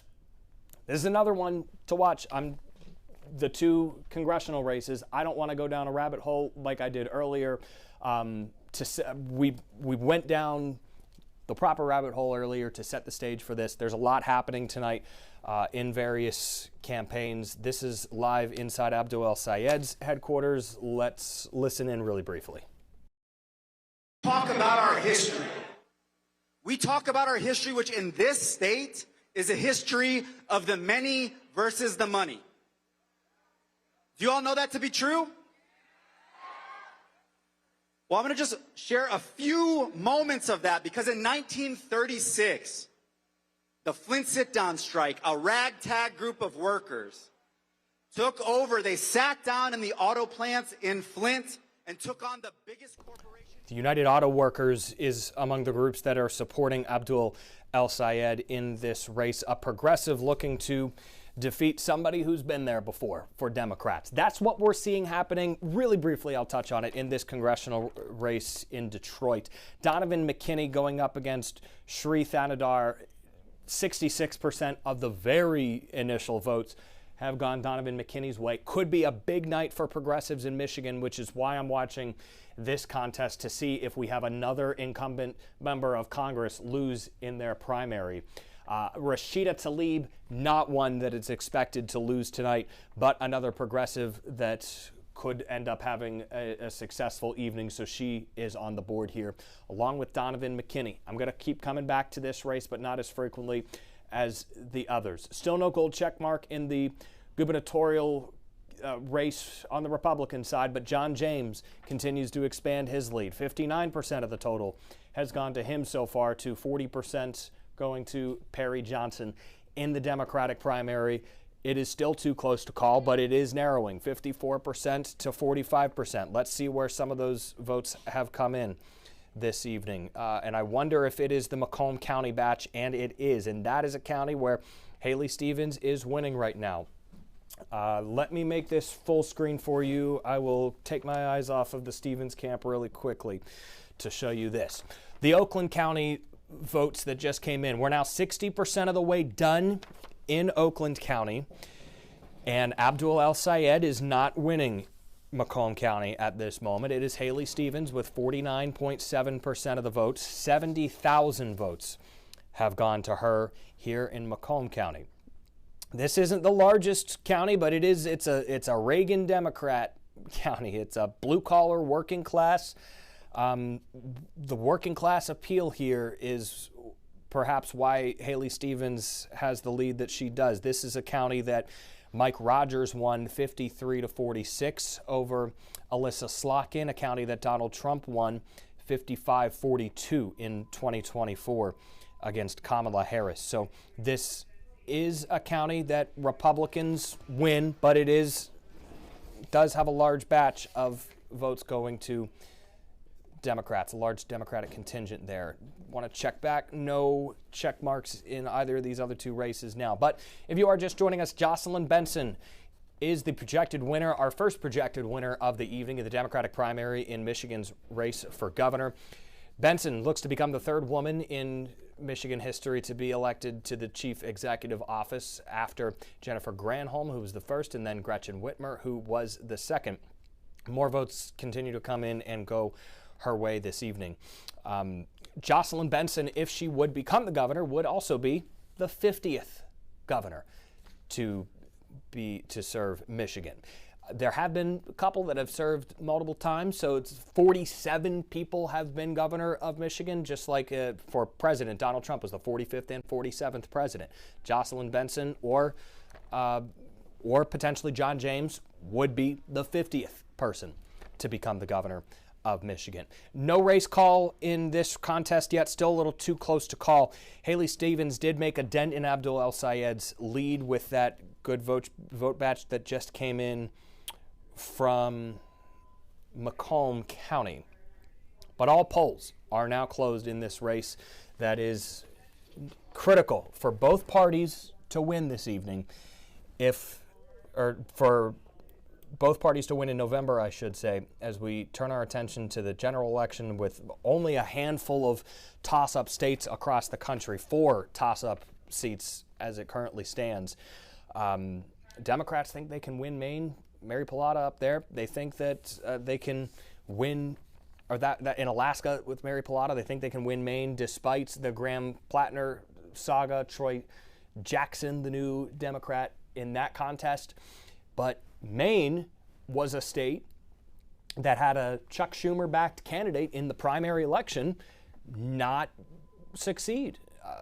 Governor Janet Mills was not polling well at all and ended up suspending her campaign before the Plattner stuff was coming out, and that was getting really loud, and before his calls to really step aside ended up getting amplified. So this could be tonight, if Abdul El Sayed does in fact become the projected winner, be the second Schumer-backed candidate to lose tonight in a major test for the direction of the Democratic Party and its future. We're going to take a 2-minute break here on the stream. We'll be back to reset things and let you know where the numbers stand. A live look inside Abdul El Sayed's watch party. Again, the mood jovial there compared to a laid-back room where the reporters are gathered for Haley Stevens at this point. We'll keep checking in across the state of Michigan on election night 2026 when we return.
Election night 2026 in the state of Michigan. Welcome back to 13 Plus. I am Josh Krupp. We await a race projection in the contest for governor and Senate in the state of Michigan, at least on the Republican side for governor and the Democratic side for Senate. But we have some gold check marks that are starting to go around, the first of which going to Jocelyn Benson. You see it at the ticker at the bottom of the screen. Also on the big board behind me, Benson with a commanding lead over Sheriff Chris Swanson in this election evening, going the way that a lot of people projected and predicted, an early victory for Benson, who will be moving on to November. We await to see if it truly will be Congressman John James who faces her in the general election. something we will continue to check back on. Democratic primary in the race for Senate continues to see Abdul El-Sayed with a lead, although if you are just joining us, Haley Stevens has been able to eat into his lead a little bit with a good batch of votes that just came in from Oakland County, 60% of the way reported. Let's give this a refresh and see if any others have been added to the board. Macomb County, for comparisons, if you look at the last big election that we had in Michigan, 2024. Bigger the circle on this screen, bigger the vote margin. Macomb County is here. 265,000 votes went to Mike Rogers. Yeah, this is a county that Republicans win. Mike Rogers won this county with more than 250,000 votes in 2024, and it contributed the third most votes in the state of Michigan. About 9% of the vote comes from Macomb County. Oakland County contributed more than 13% of the vote in 2024, and Wayne County came in at 15%. So the two biggest counties we're still waiting on numbers from, but we are starting to see some more numbers trickle in from Macomb County. Wayne County still underwhelming in terms of its reporting total. Mike Rogers, uncontested, gets the green check or the gold check mark. He's running unopposed. That's why his looks a little bit differently. Oakland County, with a good chunk of the vote in, more than half. I don't believe, besides Washtenaw County, there's another of this importance that has, and magnitude, that has more than half of the vote in right now. But kudos to Michigan election officials for getting 60% of the votes in Oakland County's case at this time of the evening, 9:12 p.m., and we have tens of thousands of votes and the numbers already in. These are seasoned professionals. A lot of them have done it for their entire careers. The DOJ did send some poll watchers to various places today, including Lansing, Michigan, to make sure that things run smoothly. I haven't heard of any widespread issues or problems coming out of Michigan today, which is encouraging. Macomb County, the third biggest. Oakland County is our second biggest county in the 2024 vote total. Apologies if I misspoke there earlier, but Oakland County with 13% of the whole statewide vote, 13% comes from Oakland County. Wayne County, 15%. I don't know how long it's going to take for Wayne County and Detroit to get all reporting, but in 2024, for that primary, by 10:30, an hour and 15 minutes from now, Detroit had reported 80% of its votes. So hopefully within the next hour, by 10 p.m., we get a more solid picture of where Wayne County is going. And I think before anybody wants to project where these contests are headed, we wait until we get more votes from Wayne County. More just came in from Livingston County, though, and that new batch of votes just helped Abdul El-Sayed a little bit more. The total for him, 54% to 45%, that still remains. And John James still at 59% versus Perry Johnson. 61,000 votes to 42,000 votes. I love seeing the numbers come in live. I'm a numbers guy. I love seeing them refresh as they come in. At the end of the day, the results will be what they will be, and we might not have the actual final numbers for a few more weeks now as things get finalized and nailed down and perfected. Election nights in America have become this kind of sport where you watch things live, and somebody opens up an early lead, somebody catches up to them. Really, you could go to bed now, you could wake up in the morning, and the results are going to be the same. But we watch election nights for sport in America, and we appreciate that you are choosing us tonight to watch the numbers come in. So different numbers. If you look in the top corner here, the votes in estimated. That's the percentage of votes that the Associated Press believes are in for these respective contests, and they're different. Let me make it full screen for you. In the Democratic primary for governor, 17.2% in, but the Democratic primary for Senate, 17.8% in. In the race for governor, 11.8%. And these numbers aren't consistent across the board. A, we have a primary election where you have to pick one party or the other to vote for. But also B, Michigan, as we have said, a decentralized election system that is operated at the hyper-local level with township clerks and village, city clerks all working throughout the day to get these numbers in, sending them to the county, which then in turn sends them to the state. We have one race that we are able to project out at this hour, 16 minutes after the hour. My shot that I was just about to take at Abdul El Sayed's campaign just went dark. A reporter stepped in front of it, and the Haley Stevens live shot also has somebody currently in front of the shot. Who else do we have operating right now? This board here gives me a live, this isn't just a prop, this actually has live channels that I'm able to look at and take. And sometimes they go dark. There are cameras from all over the country here, and when some of these shots go dark, it's because a reporter steps in front and has to do a hit for their TV station. Why don't we take another break? I have to get in another one here.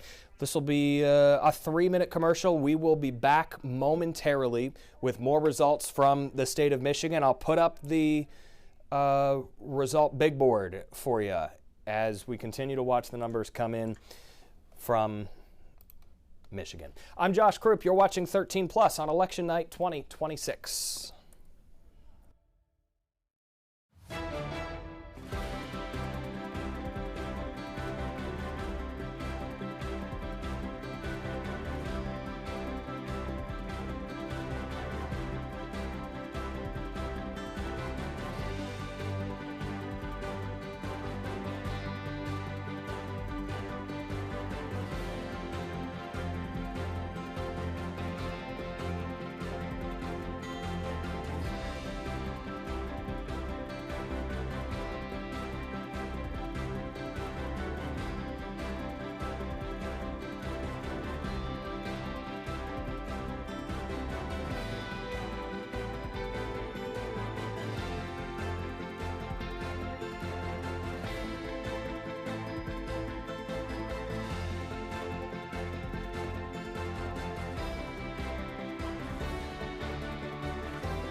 Hey there, and welcome back to live coverage of Michigan's primary election in 2026. If you are just joining us, here are the top line items you need to know at this hour. We're still waiting on the votes to come in earnest from Wayne County, where Detroit is, where a bulk of the votes will come in, about 15% of the state's total. in 2024 came from Wayne County. Still not a lot of numbers there. Gold checkmark has been handed out to Jocelyn Benson, who's the projected winner in the Democratic primary for governor. The race for governor on the Republican side, still too close to call, although John James has held the lead the entire night. 59% of the vote has gone his way. On the Democratic side, in the U.S. Senate race, it is still too close to call, but Abdul El-Sayed has had a at least 9-point lead, which is what it is right now, percentage point lead to this point in the evening. You just saw live gold checkmark go up there for Rashida Tlaib in the Democratic primary for the 12th congressional district in Michigan. So another progressive, maybe the first of many progressive victories tonight for the state of Michigan. Live look at Abdul El-Sayed's watch party this evening, where we await a speech from El-Sayed or other supporters of his. You saw a UAW representative in there earlier if you were watching with us live. This is his watch party. As soon as something happens that is worth hearing at these events, we will take you out to them. I am able to play some new sound that I got for you during the commercial break from Abdul El-Sayed, who was asked a similar question that we heard Haley Stevens answer earlier on the stream, and that was, what happens if you lose? Will you support the other person in the race and work to defeat Mike Rogers in November? Here's what he said today. There's a lot more that unites us than divides us. And I'm calling on everybody who voted for me, voted for her, sat this one out, to decide that we have to make sure that Mike Rogers never sees the inside of the U.S. Senate. He likes Florida. He needs to move back to Florida. He can go golf in Florida with his golf buddies. But, you know, for his trouble in running, I'm going to make sure all of his golf buddies know everything about what he's done. So it's going to be fun. You ran on the issue of Israel, and she ran on issues of... I ran on the issue of Michigan because I want my tax dollars here in Michigan. I'm not taking money from people who want to send your tax dollars to Israel. I'd argue if you take $30 million from an organization dead set on the policy of a foreign government, it's called AIPAC, American Israel Political Action Committee, I'd say you're the one running on that issue. I want to keep our tax dollars here. I want good schools here. I want health care here. I want housing here. I want clean air and water here. And that's what I'm running on. Abdul El-Sayed earlier today. We also got an AP race projection, and not one of the races that we're following tonight, but actually there it is right on the ticker down there. Michael Bouchard wins the Republican nomination for U.S. House in Michigan's 10th congressional district. That race call coming 17 minutes after polls officially closed. We also have a race projection for Rashida Tlaib in the 12th congressional district. So at the bottom of your screen, the ticker has all of the congressional races in Michigan and the statewide races that we're following here on election night between the race for governor and U.S. Senate. Keep checking to see if we get a new race projection in these other contests that are on our big board, particularly in the race for governor and Senate, but those have not come yet. As soon as they do, you will hear them from us. Just doing a couple of other checks during the commercial break and looking at some other numbers that have come in. Let me show you what the situation is in Oakland County right now, where there are 60% of the votes in. Let me put you on this camera, and then eventually I'll make this full screen. Haley Stevens with 49.7% of the vote in Oakland County. She is leading. That's the county where she has the lead in right now. That is a healthy-sized county, we will say, that will contribute significantly to the vote margin at the end of the night. She leads by fewer than 2,000 votes over Abdul El-Sayed. 60% of the vote is in. A county like Oakland County, Haley Stevens, who represented part of this area in Congress, she needs to run up the vote a little bit stronger here with the other 40%. She would also need to run better in Macomb County than the initial 11% of the vote that is in right now that has favored Abdul El-Sayed. 56% of the vote has gone his way thus far. Mallory McMorrow still picking up a few hundred votes here, 1,000 votes there, 3,000 votes in Oakland County. And, you know, you don't think that she would play spoiler by any means tonight, but interested to see the vote share that she ends up getting. Also interested to see the share that Perry Johnson ends up getting. Let's listen back into Abdul El-Sayed's watch party with some people that we've been talking about tonight. It's so good to see so many beautiful faces out in the crowd. We just wanted to come on to really think about the work that everyone has put in over the past several months. Let's give everybody a round of applause.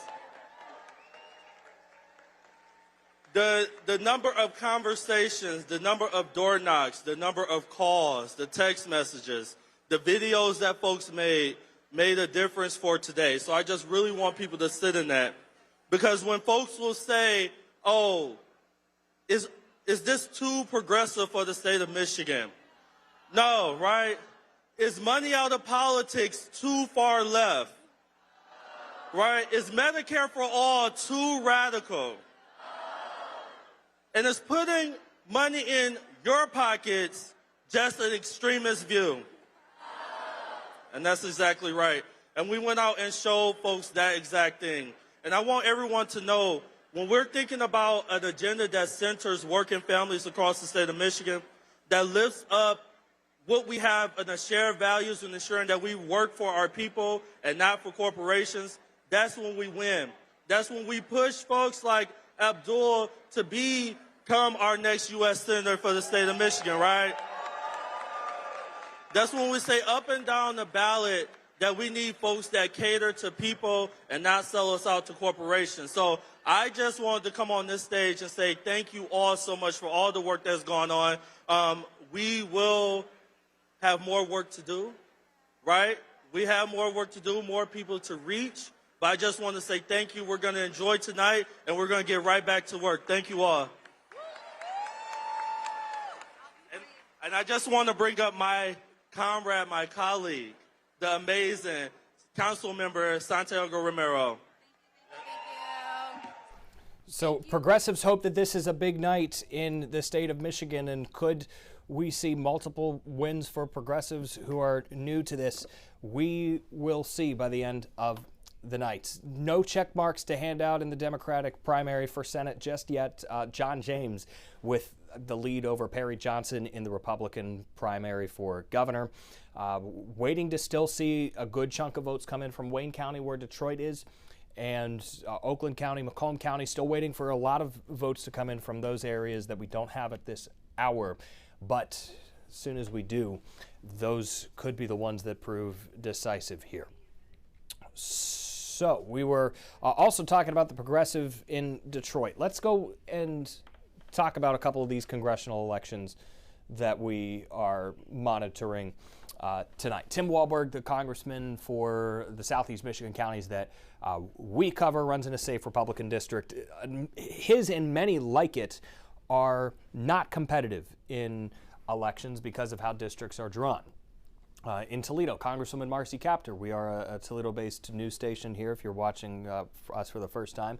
Our Congresswoman Marcy Kaptur is up for re-election this year in a district that was redrawn to more strongly favor Republicans. She faces a very tough re-election bid. But you don't get competitive House races in every district in America because of how the maps are drawn. So in some races, like in a primary in Detroit, that is, whoever wins the Democratic primary in a city like Detroit goes on to win in November 9 times out of 10. Donovan McKinney is the progressive running in this contest against Shri Thanadar, who is when he got elected in 2022, was Detroit's first non-black congressman since 1955. Donovan McKinney has mentioned that during his campaign. There's a big money imbalance in this with a cash-on-hand discrepancy that spans about $5 million between the challenger and the incumbent. But this is a contest that, despite the incumbent having the support of leadership in Washington, could end up falling tonight. And a progressive incumbent who did not fall was Rashida Tlaib. She will move on to November and likely move on and win her re-election bid. Abdul El-Sayed looks to defeat Haley Stevens this evening and mark another victory for progressives heading toward November. He'll need to pivot to facing Mike Rogers, and we've heard them both say this evening in sound bites from today that they will support the other person, that they will work to defeat Mike Rogers in November to make sure that he doesn't get to the United States Senate. Mike Rogers doesn't have a contest to worry about tonight. He ran unopposed and thinks that that plays into his hand a little bit more and helps him gain an advantage over Democrats heading into November. He was the Republican nominee in 2024 for U.S. Senate, but he came up just less than 20,000 votes short against Senator Alyssa Slotkin. That was one of the most expensive and most closely watched Senate races in the country, but polling suggested that Slotkin would win it, and she did, but it was tight. 20,000 votes was the margin at the end of that. He thinks that this time around can be different, and one reason is because they don't have a primary contest to worry about. The Republican Party has been united around Mike Rogers and knew he was their guy for some time now. In 2024, here's the map from 24 and the vote share. I like these giant circles because it shows you where a candidate won. If you just look at a county leader map, it looks like Mike Rogers wins handedly, but when you change this to show you the circles that show volume of vote, you see the bigger the vote, that means, or the bigger the circle, the bigger the population center.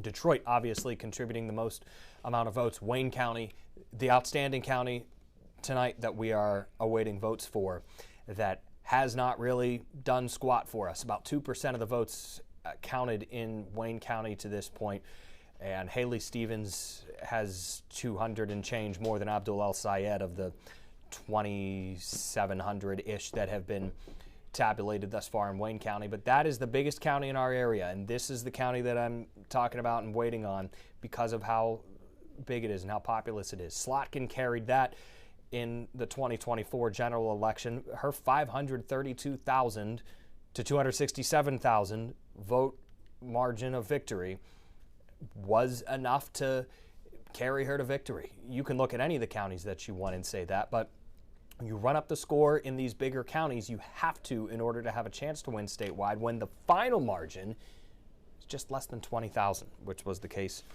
in 2024. Look at, that takes me to this next point. Recent Senate elections in Michigan. Look at, we showed you this earlier, I think during the pregame show, if you were with us. I don't know what else to call the 7:30 to 8 o'clock half hour, by the way. That's why I call it a pregame show. Before the votes are actually coming in as we set up for the night. Republicans haven't won a Senate seat in Michigan since 1994, but they have been inching closer and closer. Look at 2008. Let me make this map full for you. 2008 is the year we start looking at. Carl Levin, 62% of the votes. All right. Debbie Stabenow wins re-election in 2012, gets 58%. Then it starts to go down even more. Gary Peters, 54% in 14. Stabenow gets only 52% in 2018 against John James. They put the same candidate up in 2020, John James, against Gary Peters, and Gary Peters doesn't get more than 50% of the vote. First time since 1994 that a Democrat did not get more than 50% of the vote in a Senate election in Michigan.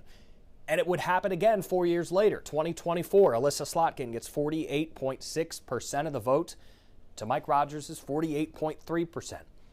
So if you're a Republican, there is reason to be optimistic in Michigan this year because of, A, the candidates that Democrats put up. You think, Republicans think that if it is Abdul El Sayed, Mike Rogers has come out and told supporters this, I think I'll be in, quote, good shape if El Sayed is the candidate.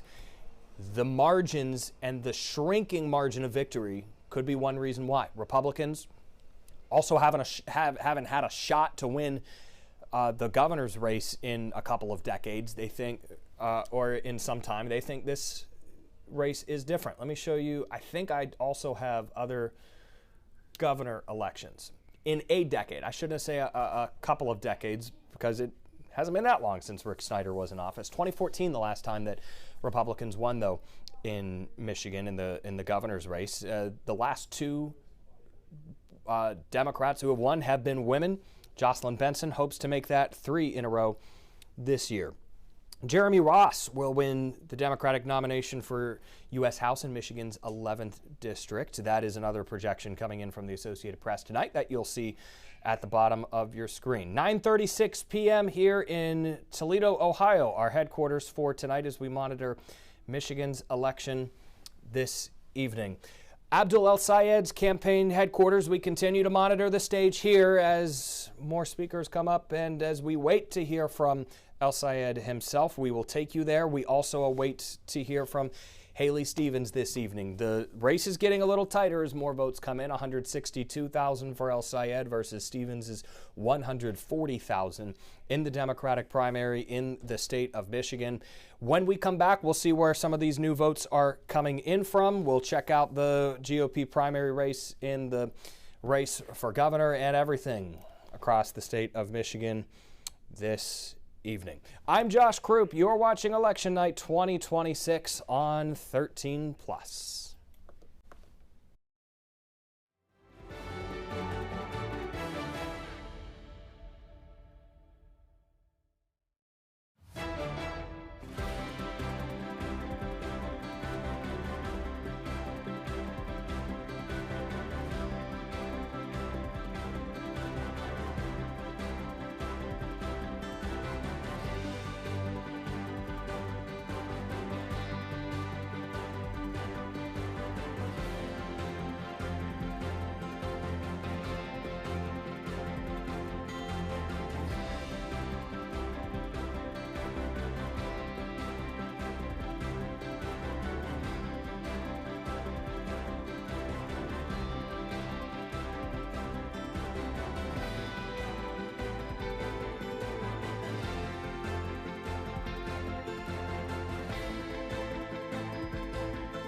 Primary Election Night 2026 in Michigan continues here on 13+. Thanks for staying with us tonight.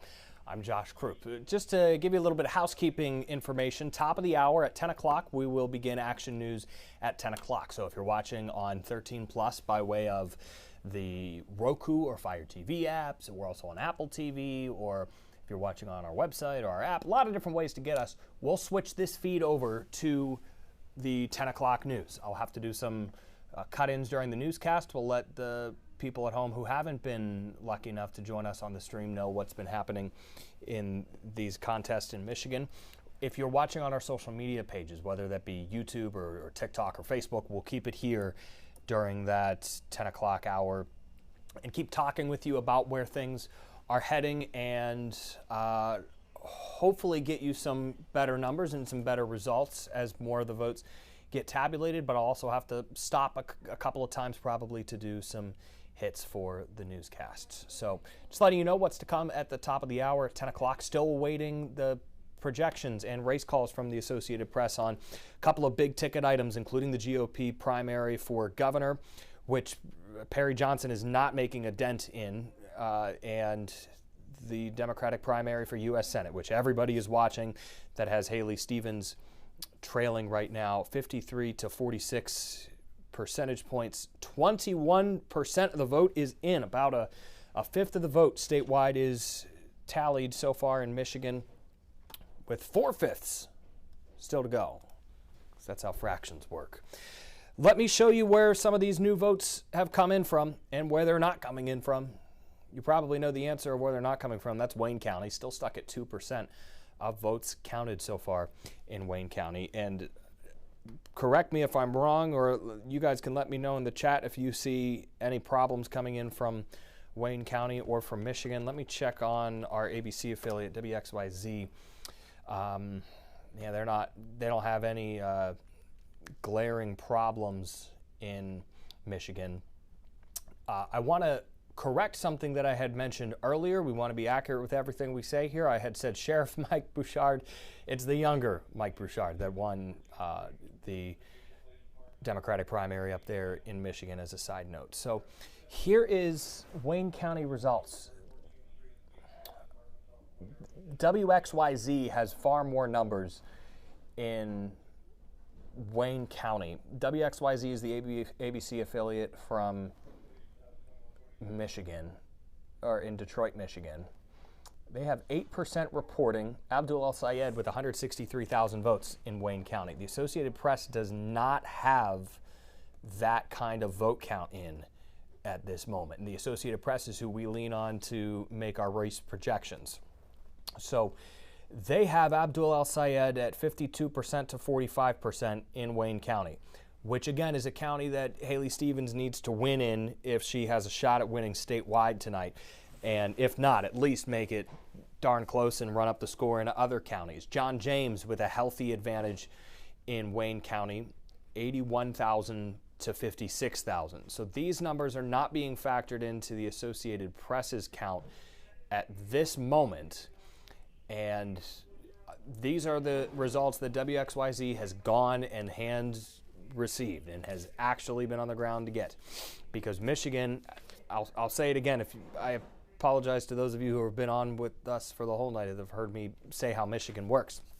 But it's a decentralized election system. It's not like one county oversees everything. In Ohio, for example, if I'm a Lucas County voter, which I am, I go to the Lucas County Board of Elections to vote early in person, or I go to my polling location at a school nearby my house to cast my ballot. Those ballots all get taken to the county, to one centralized place where they are counted. In Michigan, elections are administered locally. They are administered by the city clerks and township clerks around Michigan. And they had to deal with 1.2 million early votes that they had to tabulate first, and more than 1 million absentee ballots were sent in before Election Day, according to the Secretary of State's office. So a lot of votes to pre-process ahead of time, and then after the local election work is done, then they ship things off to the county, which then ships things off to the state. So you get this kind of all over the place reporting on election night, but eventually all the counties do report to the state, and then the state's website gets updated.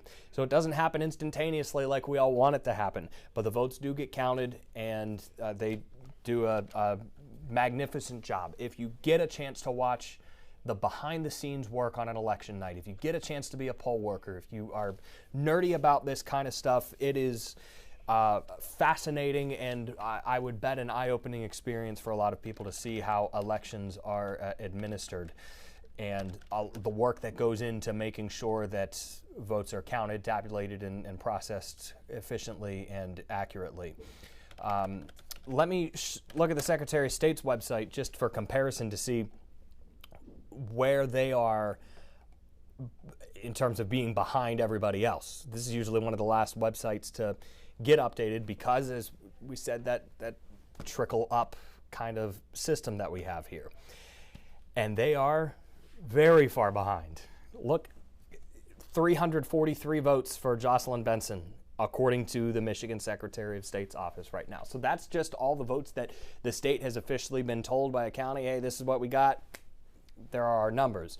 WXYZ has people on the ground in Wayne County, where WXYZ, a Detroit news station, has people there, and their numbers show Abdul El-Sayed with a 21,000 vote advantage over Haley Stevens in that contest. And the Associated Press does not have that yet. I don't know why, but the AP does have people working as stringers across the state, working to get the updated information and vote totals. Let's say we add 21,000 votes from El-Sayed's advantage to what he has here, and that bumps up the percentage even more and makes it harder for Haley Stevens to come back. Mallory McMorrow running with 3% of the vote in Wayne County. These are just the Wayne County results, right? I'm not looking at statewide. Or are these, because when you change the numbers, all right, maybe this is just a poorly done website here. So if Wayne County does not have 66,000 votes in for El-Sayed, that would be the statewide total, and that's the same number that we have there. All right, we're troubleshooting on the fly here. I'm just itching to get more information, you know? So when you select the county results up here on this website, it does not give you the county-specific results down below. All right, so my apologies to the Associated Press. They are not behind. Apparently they're right where everyone else is, which is in a position to have pretty much no information. Does look like a higher number in Wayne County now for the race for governor, but that's a wash at this point. Chris Swanson doesn't even get 1,000 votes to Jocelyn Benson's 6,300 votes. That would be one reason, just one reason why that race hasn't been called yet. What is happening in Michigan is that, I don't want to say it for sure, but I believe behind the camera here might be Hassan Piker, the podcaster, the streamer, influencer, the left-wing commentator who has been supporting El-Sayed in the race. And they were hanging out yesterday before the primary as well. El-Sayed has gone out of his way multiple times during this campaign to say that he wants this to be a broad tent. He said, if you support Israel, I want you in my tent. If you want to beat Mike Rogers and if you want all of the things that he lists in his platform, then he wants you there, and that includes Democratic Socialists of America, DSA, who I'm sure you will hear a lot more about between now and November from Republicans in particular in attack ads as we head toward the November election. But El-Sayed says he is not a socialist. He is, here's the quote that I had earlier on capitalism. He says, I'm not a socialist. I am a capitalist who understands how capitalism works. The biggest threat to capitalism was never the idea of government regulation. It was always monopoly. Haley Stevens, on the other hand, thinks that he is out to be a, quote, celebrity senator, and she has pitched herself as a workhorse, as a contrast. In this state that is one of 4 that are viewed as toss-ups right now across the country. What are the other 3? Well, it's Ohio, Maine, Alaska, and Michigan, the 4 states that obviously go together in everything, right? It's an interesting combination of states, but these are the ones that both parties are targeting. Republicans have to keep Alaska, they have to keep Ohio, and they have to keep Maine. But they think they can flip Michigan for all the reasons that we've been outlining this evening. Democrats who do not have a majority in the Senate. Here is the Senate breakdown as it currently stands. 53-47 is the current makeup of the United States Senate. Democrats have to flip Ohio. Sherrod Brown is running again in the state of Ohio against John Husted. I have a lot to say about that election because we are in Ohio and we do a lot of that. I'm going to restrain myself and just say that Republicans have to, or Democrats have to win Ohio, they have to win Maine, they have to win Alaska, they have to keep Michigan, because it's all for naught if you don't hang on to that seat that Gary Peters currently holds. So interesting dynamics, very different dynamics also in all four of those states. A progressive winning in Michigan probably doesn't work in the other three states. So I think tomorrow you're going to hear a lot of people saying, what does this mean for the future of the Democratic Party? People have been calling this a big test for the future of the party. But what works and what happens in one state doesn't always translate to the other states. What happens in Michigan doesn't always translate to the rest of the country. But if you're in the progressive wing of the party and you see this momentum that you have, you saw the polling coming out ahead of the election that had El Sayed at 54% to Haley Stevens 39%, you are feeling optimistic that you can translate this from Michigan into other states.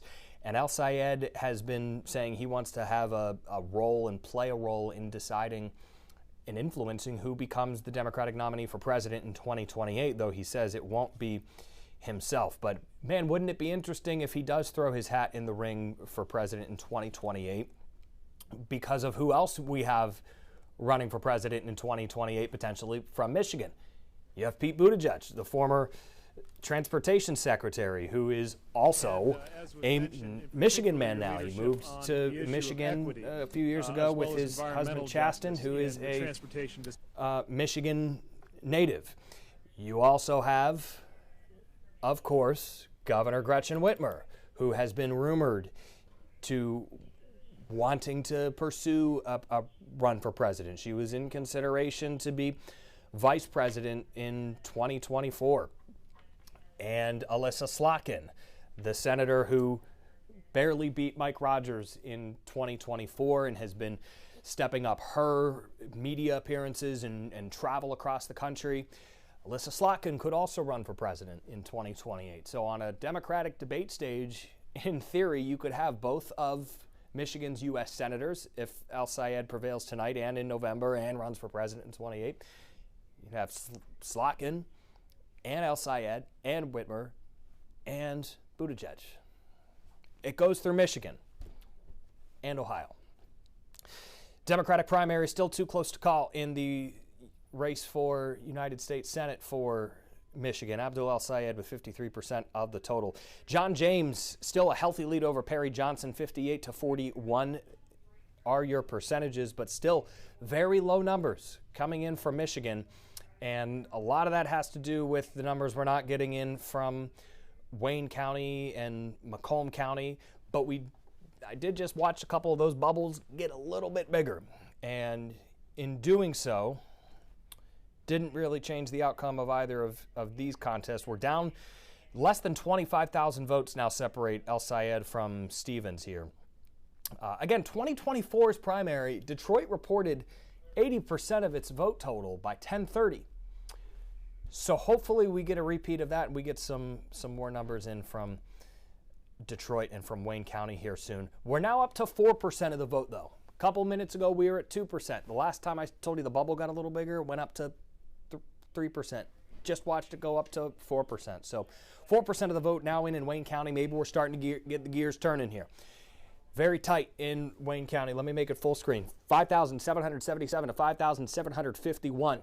The difference right now in Wayne County, as goes Wayne County, does go the states. We will see. But Macomb County, another big one that we're watching, 57% to 39%. That is the situation unfolding right now between these two counties. More numbers are coming in now. 20% reported in Macomb County, which comes in as that blue-collar working-class Democratic county that has Abdul El Sayed with 57% of the vote, a 5,000 vote lead. Oakland County is our biggest county that we have reported right now. 67% of the vote in Haley Stevens with a 3,000 vote advantage. She represented this area and part of this area in Congress. You have to run up the numbers here if you're Stevens in order to have a chance tonight. In other counties, take Grand Rapids or Kent County. That was an early reporter here and an early receiver of praise from us who like to see numbers come in fast, has been stuck and not really hitting the accelerator that much. 23% of the votes counted in Kent County to this point, and it's Abdul El-Sayed with a 2,200 vote lead there. Macomb County, Oakland County, Wayne County, Washtenaw County, the big ones in southeast Michigan. Kent County, biggest county in western Michigan. Washtenaw County with 65% fully reported. I think only second to Oakland County that has 67% of its votes reported. So about 2/3 of the vote in for these two really important counties. El-Sayed with a healthy advantage expected in Washtenaw County, where Ann Arbor is, where the largest Arab American population in the state is. Abdul El-Sayed will become the first Muslim U.S. senator in the nation's history. Oakland County and Washtenaw County get some kudos tonight for being ahead of the curve in terms of reporting statewide. Wayne County at 4%. I have about 4 minutes until I have to be on TV at 10 o'clock and talk to our friends on television about where the race stands. Here's a live look back inside Abdul El-Sayed's campaign headquarters and a live look at the podium where we await to hear potentially news from Haley Stevens later tonight. Just two different pictures that we're getting. You usually don't have an empty room if you are expecting to win. And perhaps the watch party is a private affair, which you usually just historically do not see if you are going to be the losing candidate that evening. Still too close to call, though, with a lot of time left in the evening. But not a lot of time left here on the stream. I'm going to take a break, send those of you who are watching on 13 Plus on any of our platforms to commercial. When you come back, you'll be joining Action News at 10 o'clock, and then you'll then go to Action News at 11. If you want to watch more of the behind-the-scenes stuff and the counting of the votes and all this that you've been following us for the whole night, switch it on over to Facebook, YouTube, or TikTok Live, where we are on all platforms tonight trying to give you these results. I'm Josh Krupp. Thank you so much for staying with us here on 13 Plus all night long on Election Night 2026 in the state of Michigan.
Hey there, live on Election Night 2026 in Michigan. I'm Josh Krupp.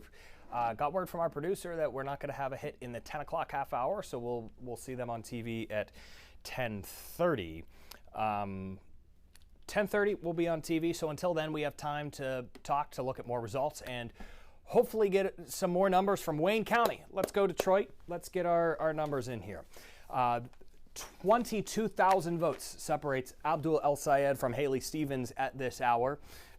If you are just joining us, whether it be on TikTok Live or on YouTube or on Facebook, where we'll continue the stream for the rest of the night, pleasure to have you with us. I'm going to switch over on to 13 Plus. We have a 24/7 weather channel that is always streaming the latest weather. I'm going to take over that stream for us for the rest of the evening. So if you go on your Roku device or what have you, it would be titled Weather and Live Events. That's where you can get the remainder of the night's live streaming coverage here, if you prefer to go on one of those apps. But if you're with us on YouTube, TikTok Live, or Facebook, continue to stay here for the foreseeable future. Let's set the stage for you if you are just tuning in, though, and give you the rundown of these things that have been scrolling behind me as I've been yapping there. In the Democratic race for U.S. Senate, we do not have a projected winner. It is too close to call at this hour. Abdul El Sayed with 182,000 votes to Haley Stevens is 160,000 votes. The battle of the progressive versus the establishment candidate. A very big test for Democrats as they move forward to November.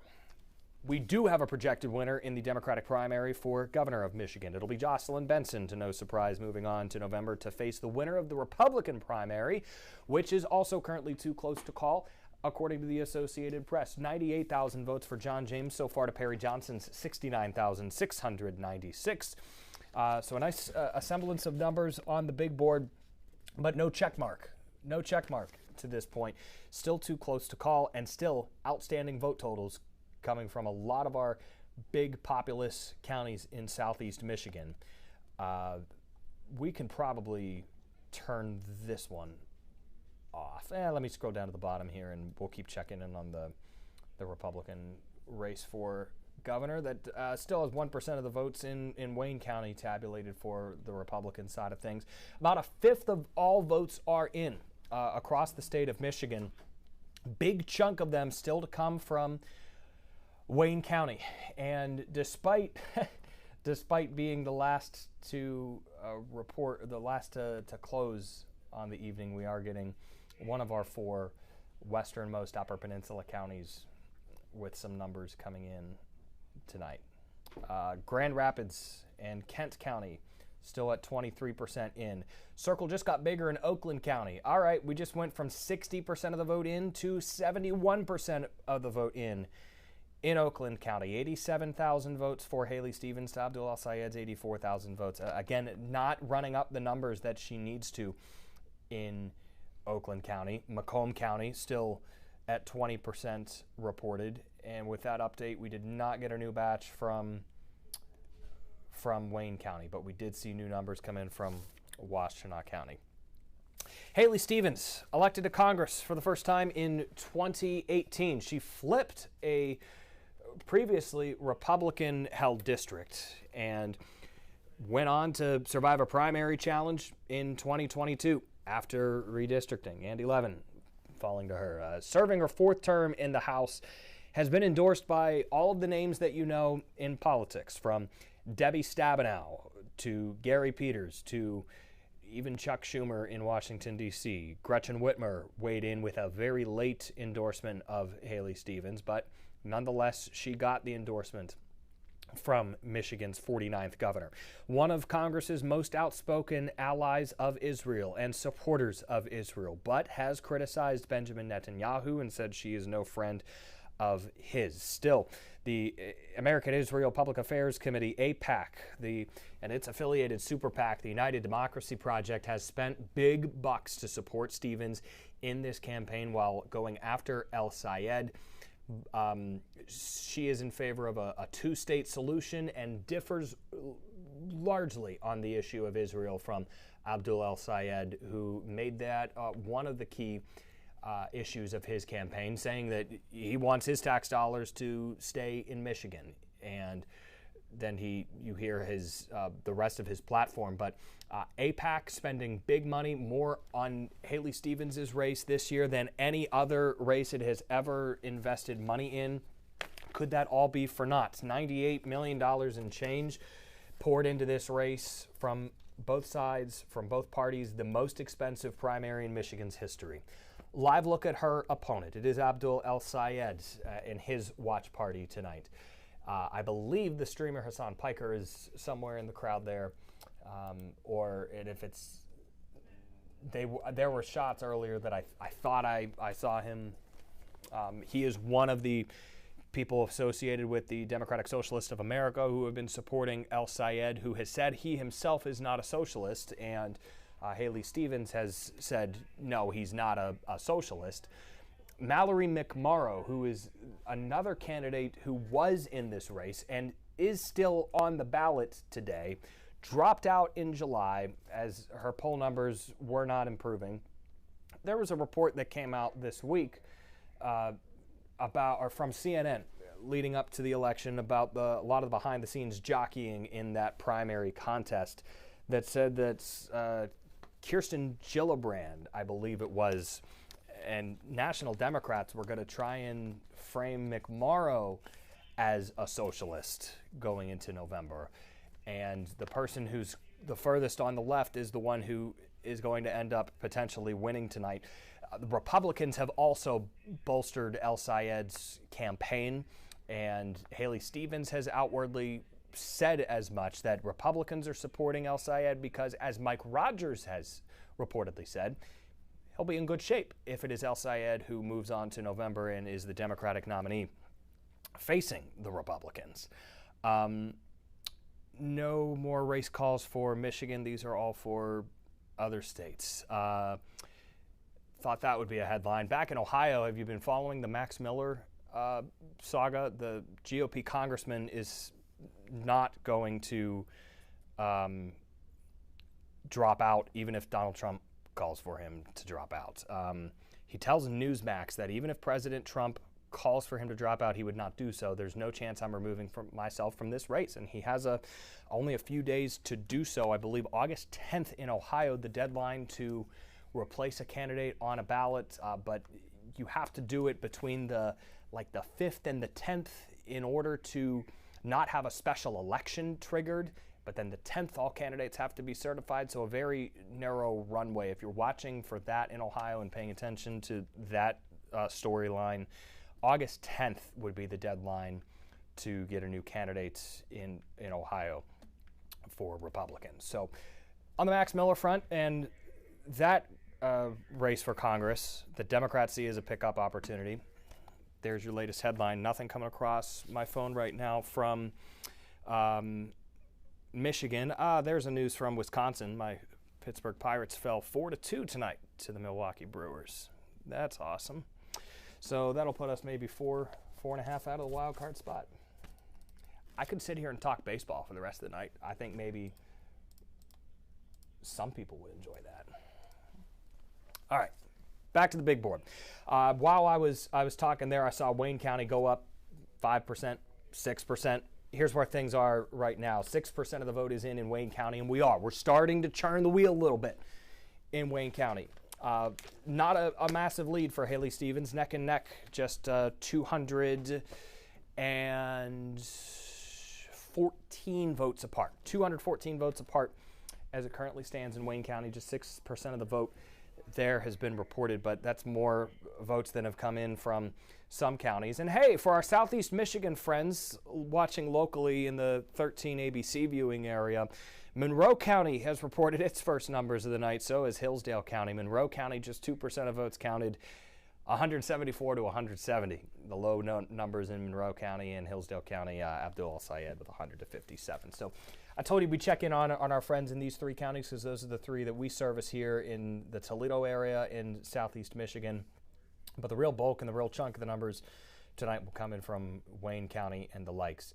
Washtenaw County at 65% of the way reported. Oakland County is getting there, 71% of the way done.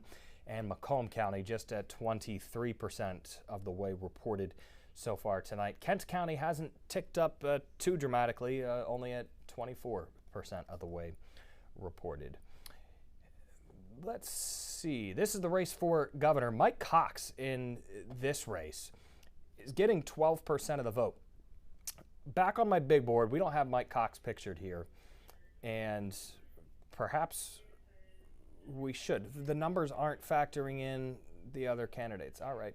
Well, between these two, he has 58% of the total to Perry Johnson's 41%. Mike Cox with 12% of the vote. When he dropped out, everything kind of spiraled in this race for governor in Michigan, and it got nasty. Not every Republican in the state, by the way, liked the direction of that primary, but the talk from Republicans that you read and see is that we'll unite behind our guy starting night of or day after. Tomorrow, 90 days between tomorrow and the general election, with Michigan's unique elections calendar that has their primary so late in the year. But it's a race for governor featuring John James and Perry Johnson, who's not a stranger to politics or spending big money to run failed campaigns. Perry Johnson poured in $32 million to get on the airwaves. Polling was stuck in the 20s, and Donald Trump endorsed John James. Should have been a decisive blow, and it was for a lot of people on the ballot, including former two-term Attorney General Mike Cox, who ended up dropping out July 17th because of Trump's endorsement.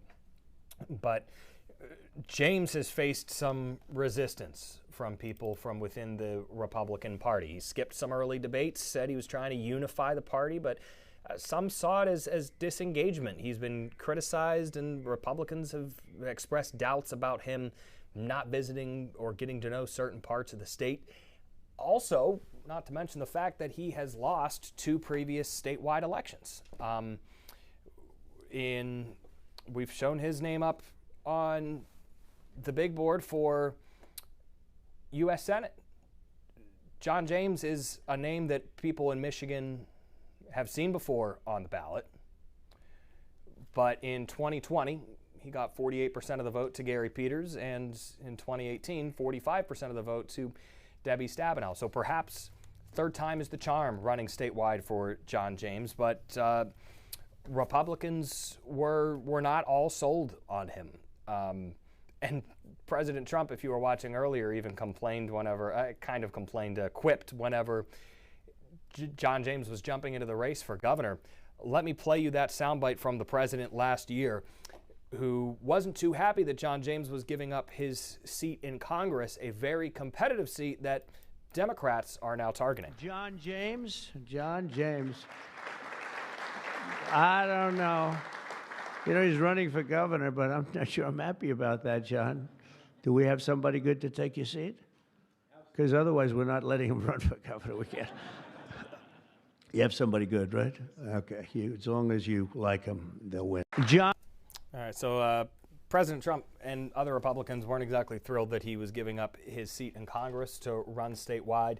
We'll see what happens in November when we're talking on this evening, this time on November 3rd, about Jocelyn Benson versus who I can only assume is going to be John James, with a lot of vote outstanding, though the early lead is going his way. All of the polling showed the 45-year-old being the front runner against the 78-year-old Illinois-born Perry Johnson. Perry Johnson self-funding his campaign. He self-funded his presidential campaign in 2024. That went nowhere. He stayed in the race despite Cox dropping out, despite also Eric Nesbitt, the Senate Minority Leader, who dropped out hours after President Trump endorsed John James in this race.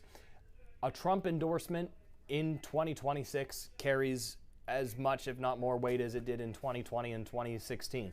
Republicans, in order to win in most districts in America, need Donald Trump's endorsement. And in a lot of cases, especially when there are a lot of candidates, can prove decisive. We had an interesting test case of that play out in Ohio this year in the state's Democratic or Republican primary for Ohio's 9th congressional district. That's the district currently represented by Congresswoman Marcy Kaptur. That was a crowded Republican field that included a candidate Donald Trump had endorsed just 2 years prior in Derek Merrin, the former Republican state representative. Merrin got Donald Trump's endorsement a mere hours before the polls opened in 2024. Marin would end up losing his general election bid to Marcy Kaptur. Derek Marin did not get President Trump's endorsement in the primary election this year. He did eventually get it after he won the primary, but in the home stretch of the campaign, Derek Marin is running TV ads that says, President Trump endorsed me in 2024. Remember that? He didn't get the endorsement in 2026. President Trump stayed out of Ohio's 9th. He doesn't like to get involved, frankly, in races where he doesn't know if his pick is going to win. He likes to be the person who, when he puts his thumb on the scale, that's the way the scale goes. And if his support of John James, in supporting him, that knocked out 2 other Republican candidates in a crowded primary field. Trump stayed out of Ohio's 9th congressional district primary, and that kept other candidates in the race, including a current state representative, including the former deputy director of ICE, who ended up finishing 3rd in that primary election. More votes coming in. If you see the numbers starting to run up in District 13, that's the congressional district where Detroit is. And that had been stuck at a very low number for the longest time. The progressive Donovan McKinney has a 20 almost percentage point lead right now over the incumbent Shri Thanadar. Let's check back in on Wayne County. Did we bump up a little bit? I just saw those numbers change.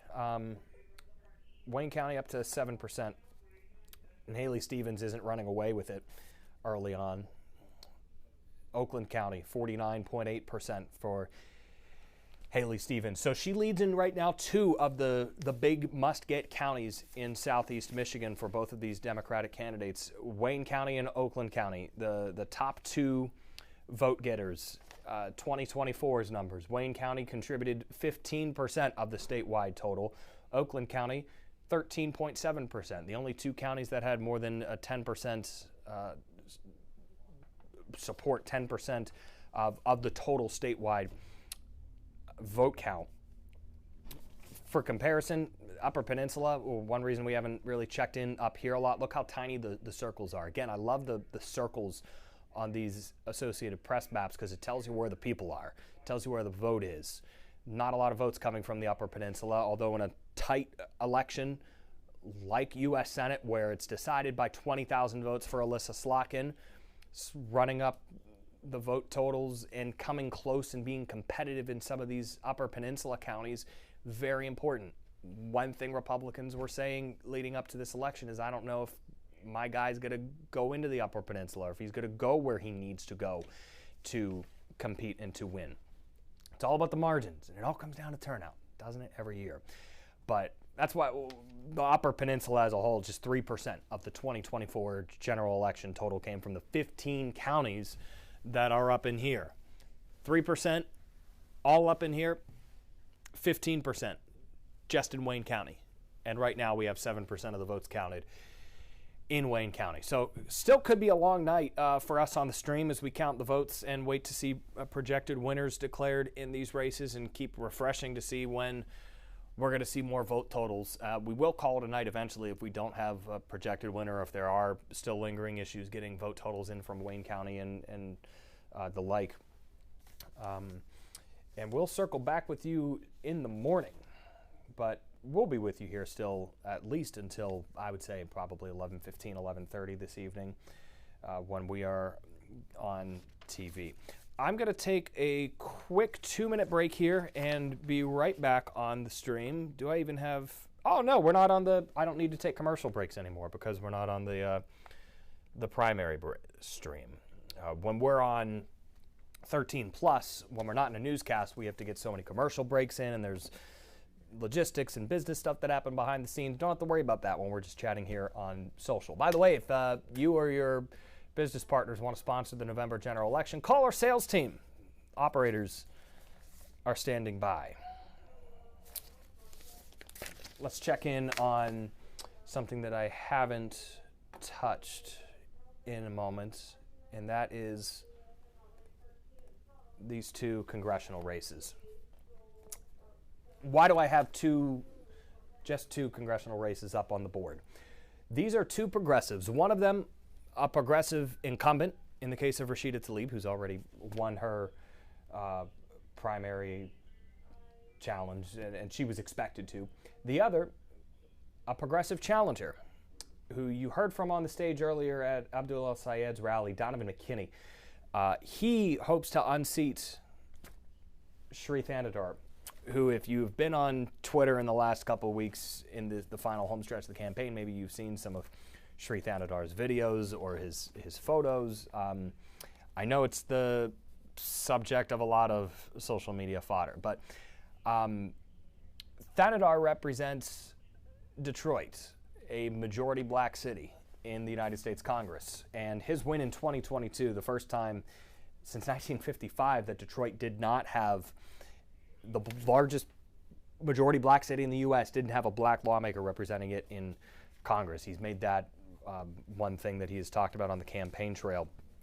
But we've also talked about the massive money imbalance that exists here, that progressives like Donovan McKinney, like Abdul El-Sayed, have said, we want to get out of politics. We want to get money out of politics. Haley Stevens has said similar things. Everybody has different ideas of what this looks like, but they want to get money out of politics. And if Sri ends up advancing to the general election, he has a war chest of more than $5 million cash on hand, ready to go for the November general election. But at the same time, you win the primary, you win the general in probably 390 congressional districts in America.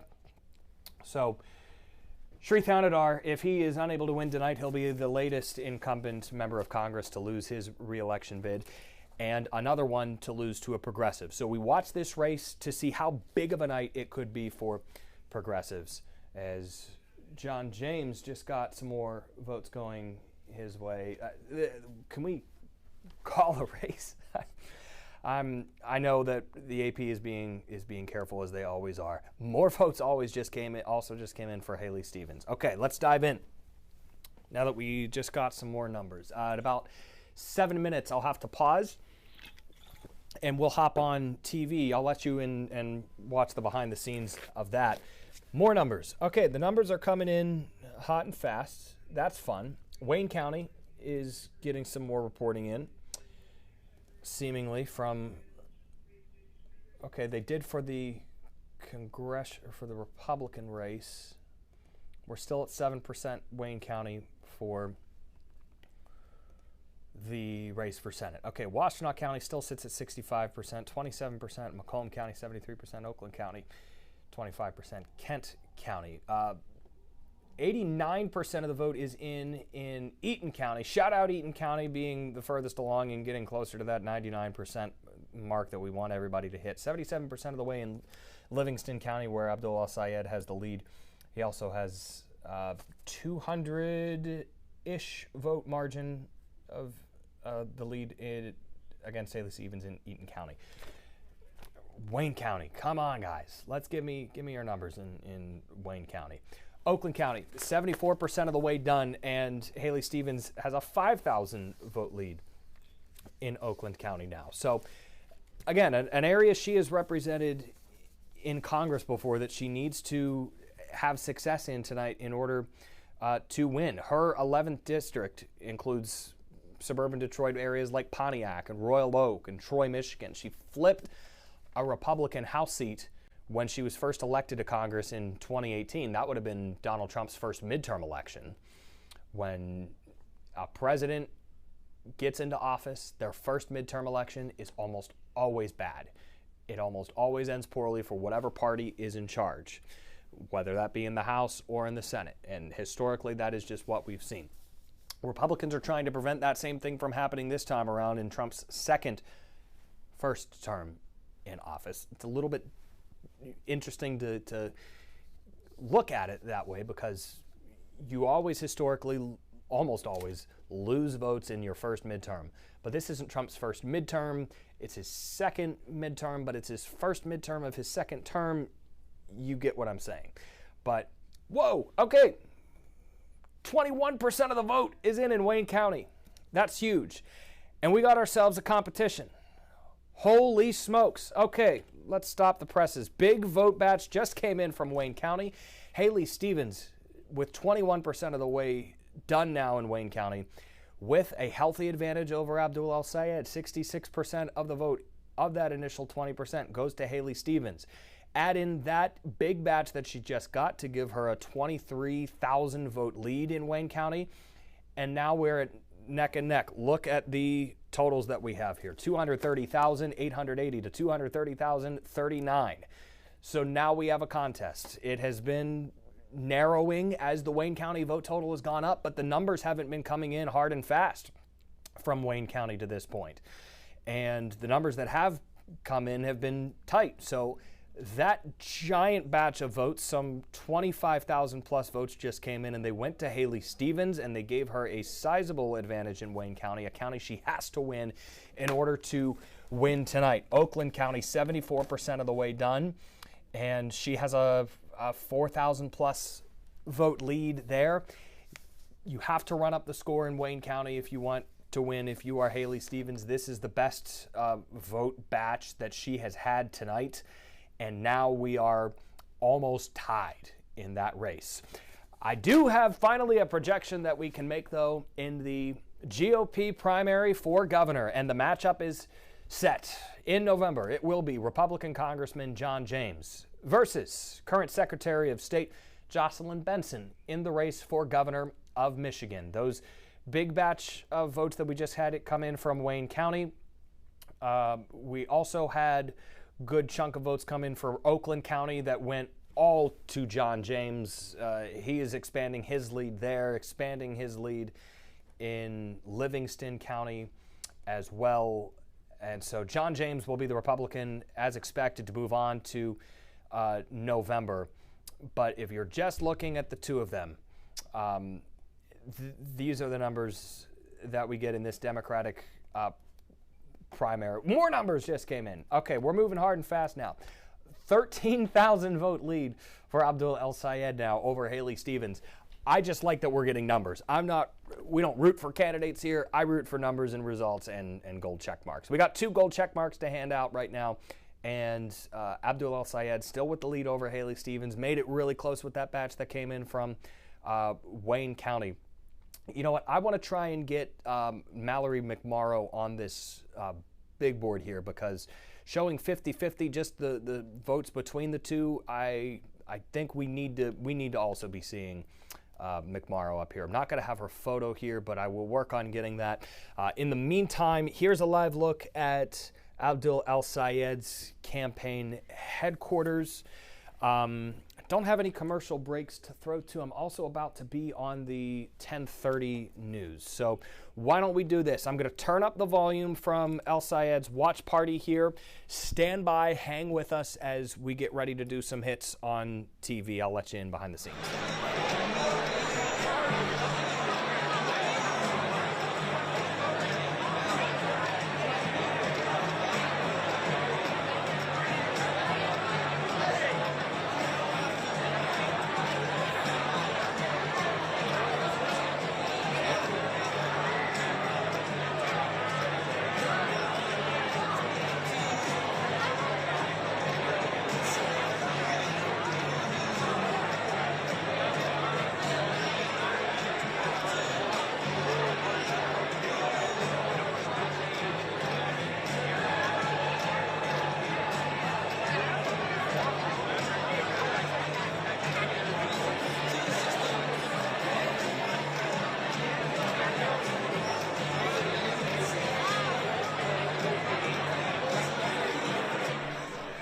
Let you know we are getting ready to do a TV hit here for the 10 o'clock news. So I'm going to get rid of the graphics really quickly here and hang on to wait for our Gerald Harris to toss to us. I think we are coming up now, so let's hang with me here if you can, guys.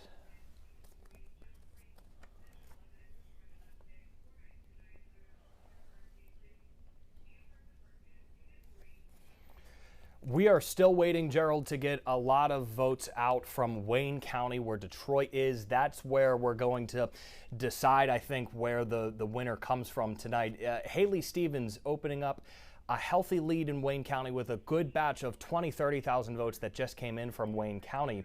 But she has not been able to overtake Abdul El Sayed up to this point. These are the two candidates that are remaining in this race. A third candidate, Mallory McMorrow, is getting some votes in tonight, but if you just look Abdul El Sayed versus Haley Stevens, 51% to 48% between these two candidates. It is still too close to call at this hour. We can't make an official projection, but I'm monitoring on our live stream on our YouTube, our Facebook, and TikTok live right now the results as they're coming in from Wayne County, the biggest county that makes up 15% of the electorate.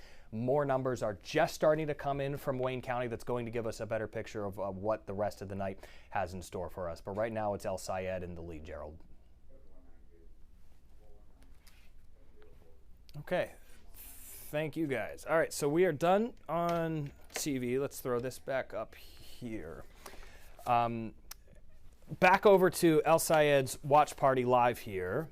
We have some movement. I'm going to listen in really quickly here as I work on some things behind the scenes.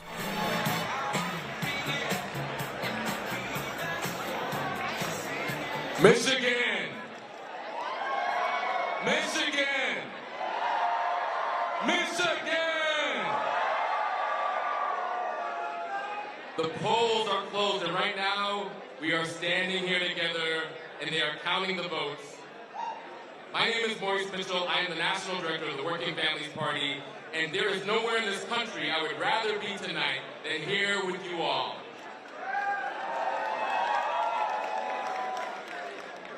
Can you feel that in the room? Can you feel the energy? Can you feel the electricity? That's not noise, that is power. That is the feeling of people power. That is the sound of working people who are done asking for permission. Yeah, and the Working Families Party believes in one simple, radical idea. We believe that in a real democracy, it should be working people who govern. Not the billionaires, not the corporations, not the party bosses, us.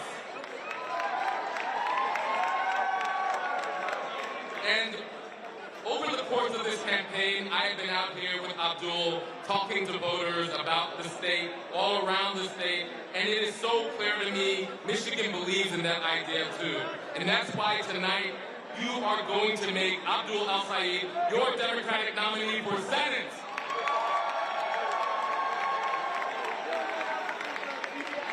Y'all know him. Y'all know that Abdul has spent his whole life making government actually work for regular people. He didn't take corporate PAC money because he refuses to owe anybody but you. And he is not afraid to stand up to the powerful and privileged who have called the shots for far too long. The billionaires, the CEOs, the AI oligarchs, and every politician they've brought. And all those politicians who have thrown everything behind those corporate oligarchs. They want your tax dollars turned into their tax breaks and your utilities payments directed to their data centers.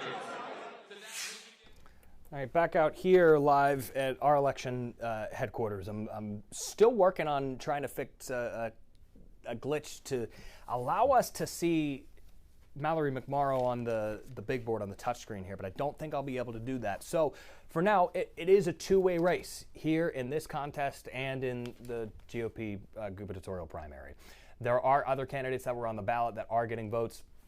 This 51% of the total number is what's bothering me because it's not, he doesn't have 51% of the total vote because McMorrow is still getting some votes. He has 49.9% of the vote. So the actual vote total that you have here is right. The percentage is just a little bit off because the way that this is working is it's only factoring in these two candidates. It doesn't tabulate the system that we have, the candidate that we have hidden on there. So Mallory McMorrow the candidate that dropped out of this race. 3.6% of the vote has gone to her tonight. I'm standing in front of it. That doesn't help you. I'm sorry about that. 18,000 votes for Mallory McMorrow tonight. And that has, if you take all 18,000 and throw them to Haley Stevens, then she has a very, very, very narrow lead. 49.9% of the vote is going to Abdul El-Sayed so far this evening. 36% of the votes have been counted. This one could be coming down to the wire, but we wait to see more votes come out of Wayne County. We went from crawling in Wayne County from 3% to 4%, 5% of the way in. Then we got to 6, then 7, and then 22%. So large batch of votes came in to Wayne County, and that helped Haley Stevens eat into the lead that Abdul El-Sayed has been able to drum up so far tonight, in large part due to his performance in some of these other counties that are fully reporting that are very populous. Washtenaw County, where he needed to perform well, 64% of the vote has gone to him, with 65% of the vote in. Stevens banking on getting the working class vote in Wayne County and Oakland County, and the auto workers. The actual UAW endorsed Abdul El-Sayed. Haley Stevens was the chief of staff to President Obama's auto rescue task force that I'm sure you have heard her discuss. President Obama did not endorse in this race, but Haley Stevens has touted her work for him in her campaign ads, on the campaign trail. She tells anybody who will listen in the Detroit area about her relationship with Barack Obama. The former president, though, again, did not endorse in this election. Interesting. Just getting some other intel from elsewhere. Well, if you're watching on TikTok and you had some audio problems, I don't know what happened. Maybe it was during the commercial break or something. John James, yes, we got John James wins the Republican nomination. Just getting caught up to speed on everything we may have missed. I think we're doing okay in staying updated on everything. From 9 minutes ago, the music bed over it. I wonder if the music bed was coming from, we were getting somebody saying that they were hearing music on TikTok. If that was you, I apologize. Hey, we're starting to see some movement in Haley Stevens' camp. I've shown you this picture a handful of times tonight, and we haven't had much movement coming out of here. But now we're starting to see some people trickle in.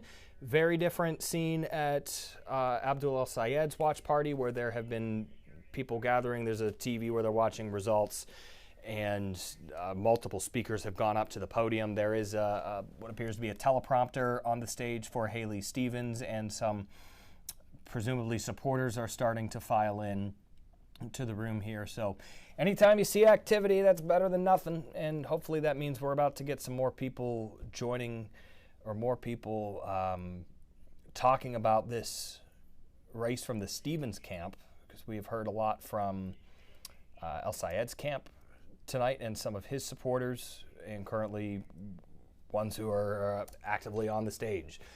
Haley Stevens, you would think, would come out and address supporters here shortly, or at least some of her surrogates. A lot of times on campaign or on election nights, you hear from a candidate when a projection is made, good or bad. When votes are too close to call, you'll wait it out, and you want to see where things are going. You got to know, are you making a victory speech, a concession speech, or a hang with us, we're going to count all the votes speech? So you have to decide which one you're going to pull out of the briefcase before you go up to the podium. But it does appear that we are going to get that hopefully soon from the Stevens campaign. This was an empty room. It no longer is.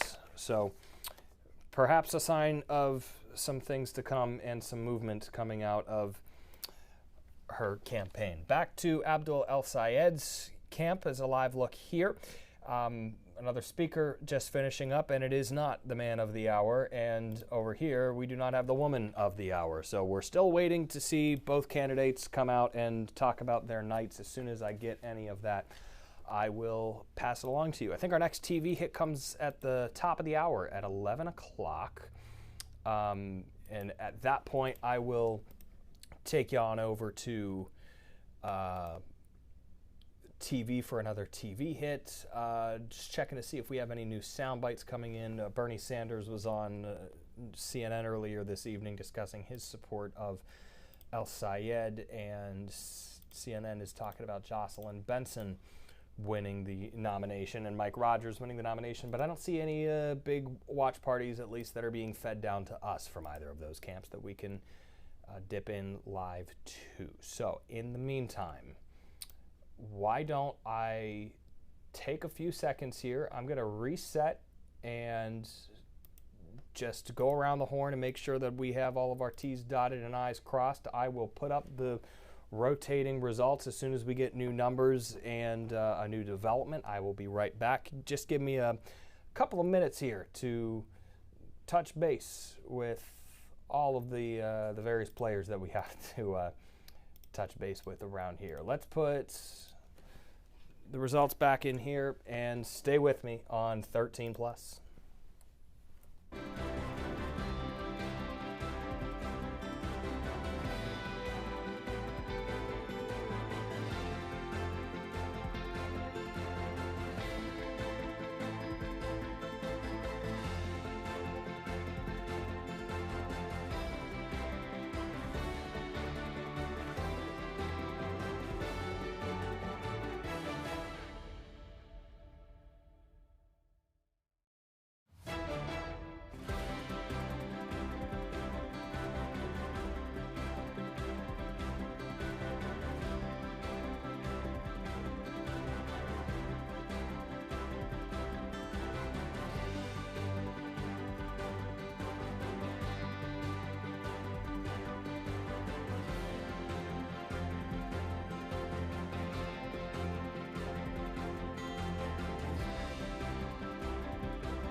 Welcome back. Primary election night in Michigan on 2026. If you're watching on TikTok, I think might have a solution to the music bed playing in the background, which is happening for I think a reason I diagnosed, but I have no idea why. A very weird situation. Apologies for that. But you've been able to watch us cleanly on the YouTube stream, on Facebook, on 13 Plus throughout the evening, hopefully with minimal interruptions. We don't do these very often, just once or twice a year, and not a lot of people here helping out. So we try to do the best that we can with what we have. Hopefully we've been able to at least keep you informed and up to date tonight. Too close to call in the race for United States Senate, this could come down to the wire, but we still have a lot of outstanding vote in Wayne County to go. Here's the current situation and where things stand. I'm going to give this a refresh to make sure that we are absolutely current. The Secretary of State's website for the state of Michigan is not where you want to be if you want the most current, up-to-date information, because information gets funneled upward from the city and township clerk level to the county to the state. So a long way to go from the votes getting cast at a local election polling place and then reported to the state of Michigan. So at the local level, that's where all these numbers are coming in from. Oakland County still at 74% of the way reported, 76% for the Democratic primary, and Wayne County's at 22%. Wayne County's been quiet since it sent in that last big batch of votes, but a couple of other smaller batches have come in from various other parts of the state that have helped boost Abdul El Sayed's lead. But again, a race that is still too close to call for Democrats in what could be a lengthy evening. I am checking in still on both campaign headquarters. It looks like we're starting to get some more activity coming out of Haley Stevens' campaign, and this, I don't want to call it a watch party because I can't tell if they're watching anything. Like we for sure have been able to see at Abdul El Sayed's campaign election night gathering place. That's what we'll call it here for Haley Stevens, the campaign gathering place, for lack of a better term, I guess. So as soon as we see some activity here, I'll jump in to Haley Stevens' campaign. What did we just call it? It doesn't matter. But this is where we'll go as soon as we hear her come up to the podium, or somebody come up to the podium.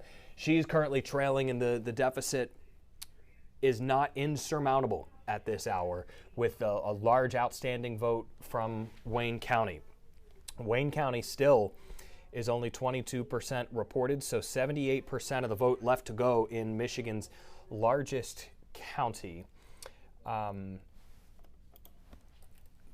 just listen in. Let's turn the audio up a little bit on Haley Stevens.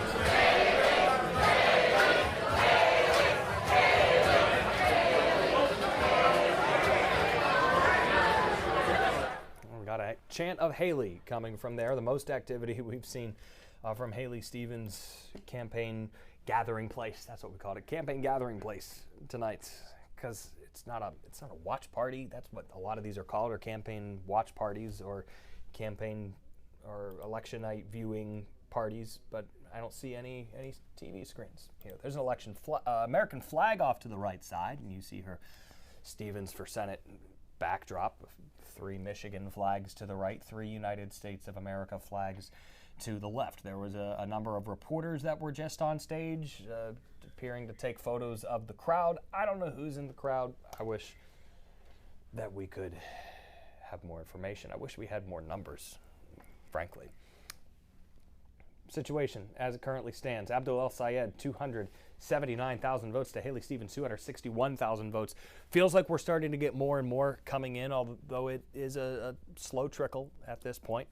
But you never know when you're going to be sitting here talking, and then all of a sudden 20% of the vote comes in from Wayne County, which is what we had tonight.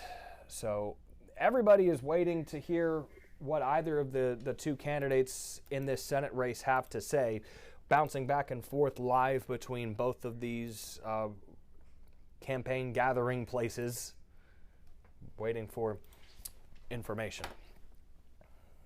If you are new to election night, let's reset things for you as we come up on 11 o'clock. Top of the hour, I'll have to go back on TV again. I'll break and talk to Lee Conklin on TV for the newscast, talk about the Senate race and where things stand and whatever else they tee me up for. But now for the next 10 minutes or so, I want to kind of start over, go from the beginning. If you are just joining us, or if you've been following the whole night, this will be for everybody. So here's where things stand in the great state of Michigan. Polls close at 8 o'clock in Michigan, 9 o'clock statewide.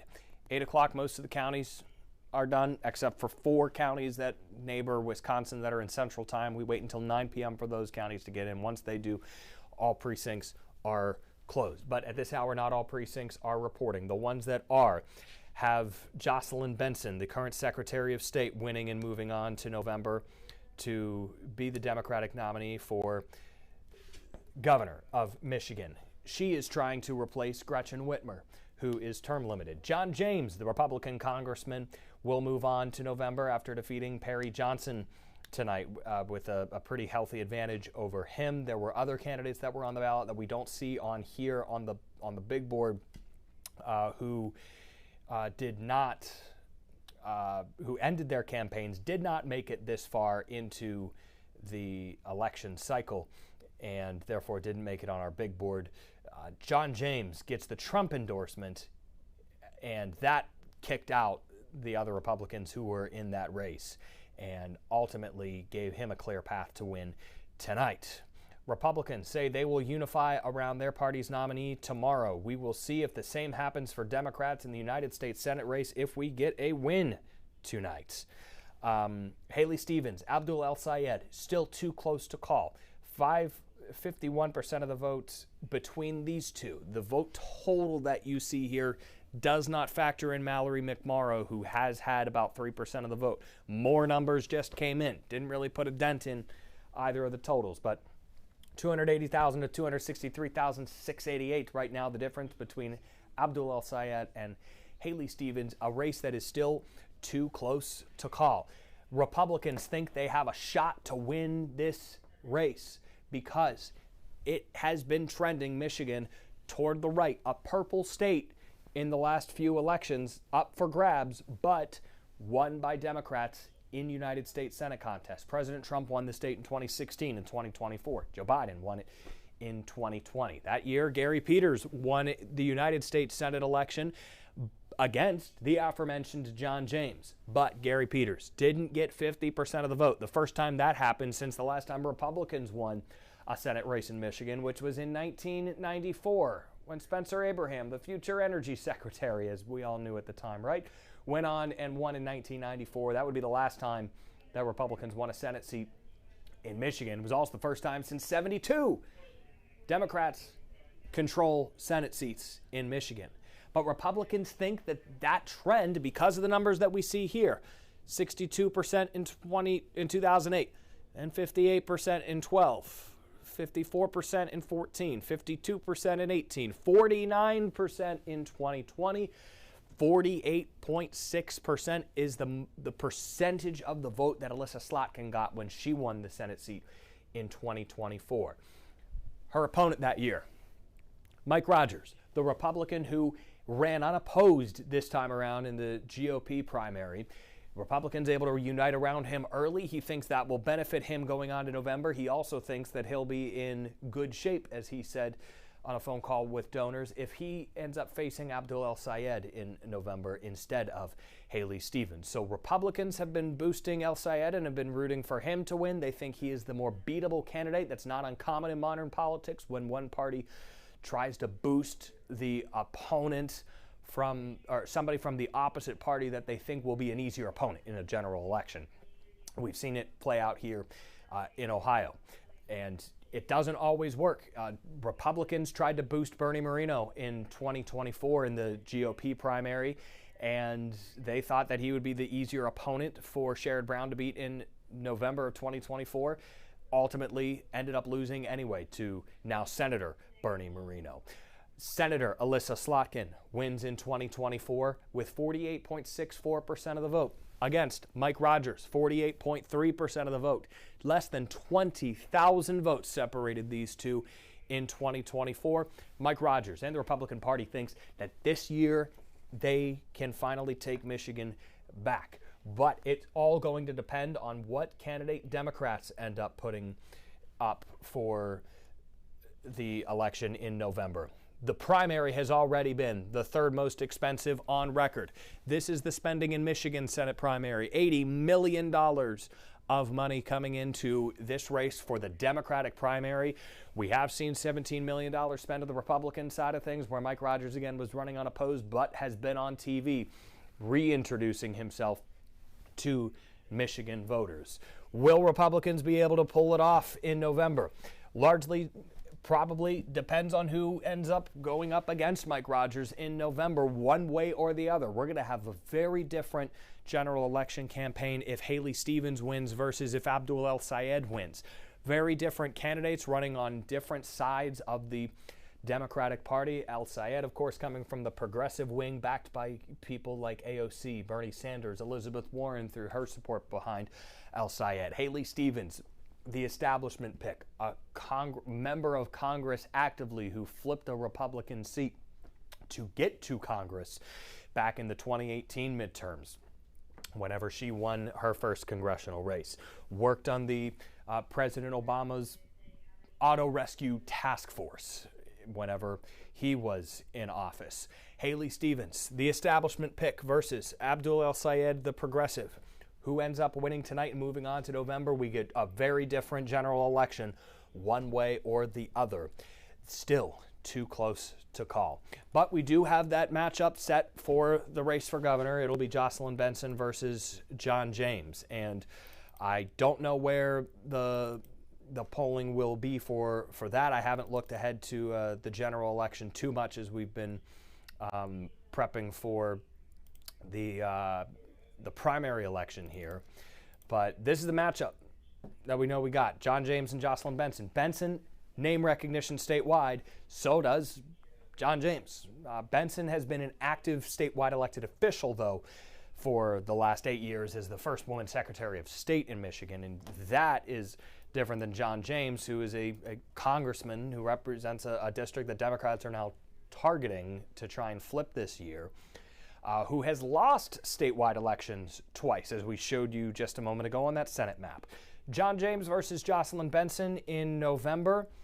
That is the matchup that is set. But we do not have a matchup set in the race to replace outgoing Senator Gary Peters, who is hanging up his hat. If he ended up running for re-election, probably would have been a quiet night in the state of Michigan. But because Gary Peters decided that he doesn't want to do more than a couple terms, as he believes the founders would have wanted, as he has said, he steps aside and opens up the door for this primary election that we have had between El-Sayed and Stevens. So I continue to keep my eye on these. I'm not leaving you hanging. They are taking their time to get somebody out on the stage or in front of the cameras tonight, because the race is just too close to call. But I think we just got some more votes in. 40% of the vote is now in Michigan. We're almost halfway there. 41% make it. You just saw the new numbers go up there, didn't you, right? 300,000 votes Abdul El-Sayed now has. He has surpassed the 300,000 vote marker. Haley Stevens behind him by 18,000 votes. 41% of the vote is in. Does this mean we are getting new numbers from Wayne County? 23% of the vote is in Wayne County. 73% of the vote is in Washtenaw County. Abdul El-Sayed still with a healthy lead there, 63.8%. That is a little bit lower than what it was earlier, but it is still a healthy margin that he needs in a county like that. Oakland County, where Stevens, you would think, wants to and needs to run up the total. She is up by 6,000 votes there.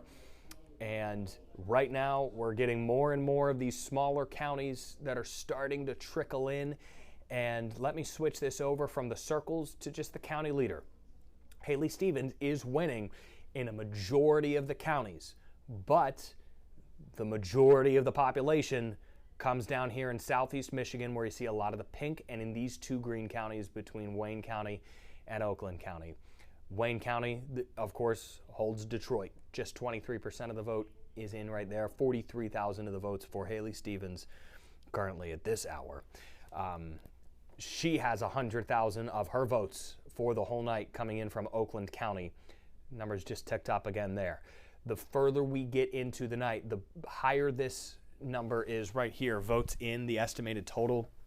The higher this number gets, the shorter or the smaller of a gap she needs to have here 282,000 to 300,000. That's need to see her, if you're a Haley Stevens fan, come up with some more votes here in Wayne County as we get those tabulated. So I think we're about to go to me in the newscast once again. So again, if you're watching here live on the stream, bear with me. I'm going to talk with Lee Conklin and Christian Brown on 13 Action News at 11.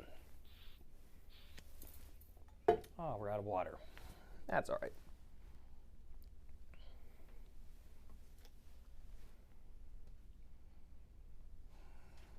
Okay, again, I'm waiting for TV to toss to me. If you're watching on Action News at 11, feel free to do a little, I like doing this with some people. Steve Kornacki does election nights, and he'll do a stream where you can watch just him, and you can also watch,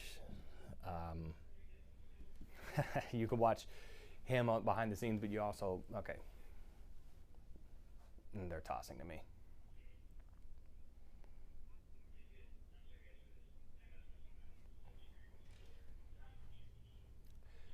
Well, Christian and Lee, this has been framed by a lot of political observers as a major test for the future direction of the Democratic Party because of the imbalance kind of that we have here. Haley Stevens supporters have outspent, and groups associated with her, including AIPAC, which is the American Israel Political Action Committee, they have supported and outspent Haley Stevens 11-1 in this election.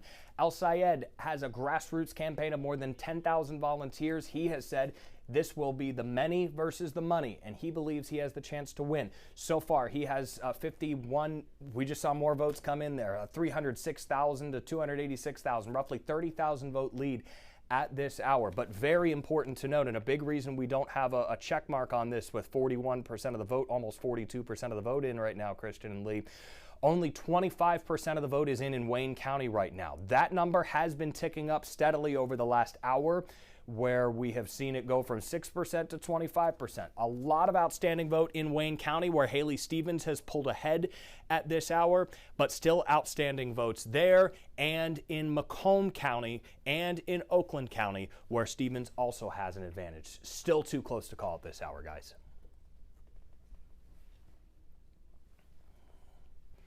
Okay. So I think we're clear on TV. Let me just... Get another bottle of water. I don't know. Some of these hits, will go to me. I don't really know what direction we're going because I'm doing this the whole night. I don't have time to do a ton of prep ahead of time for the shows, but let me get them out of my ear too. It was fine. We got the information that we wanted to get out. I like doing this format because I don't have somebody in my ear telling me, yeah, hey, 15 seconds left. Hey, wrap it up. You're talking too much. But while I was doing that, I saw Wayne County's number go up a little bit. So we did get at least some more numbers in from Wayne County, Oakland County at 81% fully reported now. El Sayed with the lead in Macomb County. Guys, this is going to be a close one. That without numbers from Wayne County, it's hard to say where this is going to go next. If you assume that the 19% of votes that are outstanding in Oakland County end up staying the same, it's not a huge advantage for Haley Stevens. But the night is not over for Haley Stevens because of the numbers in Wayne County. This is now a 4 percentage point lead for El Sayed over Stevens. It is nice that we're seeing the numbers go up a little bit more and more and more and more each time here. Every few seconds, it seems like we're getting some more. But there's no giant batch that has come in for Haley Stevens, which if you're her campaign, I imagine you are waiting on bated breath for those to come in, especially from Wayne County. What's going on? And when are we going to get more numbers from there? So the Stevens camp, waiting. The El Sayed camp, waiting. You at home, waiting. And for some reason, still watching this. But we appreciate it, as always. Oakland County at 81%. Macomb County at 34%. These two are going to be the ones to watch. that really dictate the direction that we go. Stevens, if she's able to, let's just do some math here, in all of these outstanding counties, if she's able to get 1,000 vote lead in half of them, that eats into the margins here a little bit and maybe gives us a tie. If she wins by 1,000 in all these outstanding counties and we're at these numbers, at this margin right now, it still comes down to Wayne County. It still comes down to the outstanding numbers, outstanding vote total from the county that contains Detroit. John James is apparently speaking at a podium. I don't have a shot of him anywhere that I can take, but it appears that John James is doing a victory speech right now. Still too close to call between Abdul El-Sayed and Haley Stevens, about 40,000 votes in, 74,000 votes, or not 74,000, 34,000 votes ahead is El-Sayed right now. Mallory McMorrow getting 25,000 or 24,000 votes. Still the candidate that dropped out of this race that a lot of people still wanted to see stay in through the end, gets 3.7%. And if you take all the votes that she has and put them toward Haley Stevens as it currently stands, then Stevens is ahead just barely. How barely? Let's do the math. You're not waiting for anything, right? 302,000. Let's add these two up. And then we're at this number minus, and then we'll do the. I love that. Did you know the browser thing at the top is a calculator? 24,000. That doesn't seem. I'm missing an. I duplicated a number, guys. Jeez Louise. There we go. Let's do this instead. Minus. She's down by 629 votes. If you end up putting all of McMorrow's votes to Haley Stevens, or she leads by that many. Interesting. Well, we still wait for more numbers from Wayne County. If you're with us to this point, either you just came across us on your feed or you are a diehard. And either way, we appreciate you. We've been here since about 7:30 tonight, giving you the insights and the numbers as they have come in from Michigan. Still too close to call. 23,000 vote lead for Abdul El-Sayed over Haley Stevens at this hour. The race for governor, that's been decided. That we can put to bed. John James versus Jocelyn Benson in November. But we still don't have anything coming out of the Haley Stevens camp or the Abdul El-Sayed camp. And we are going to wrap things up here on the live stream within the next 15 or so minutes, 15, 20 minutes. If we don't have any activity or any developments there, we're going to leave you with where things currently stand.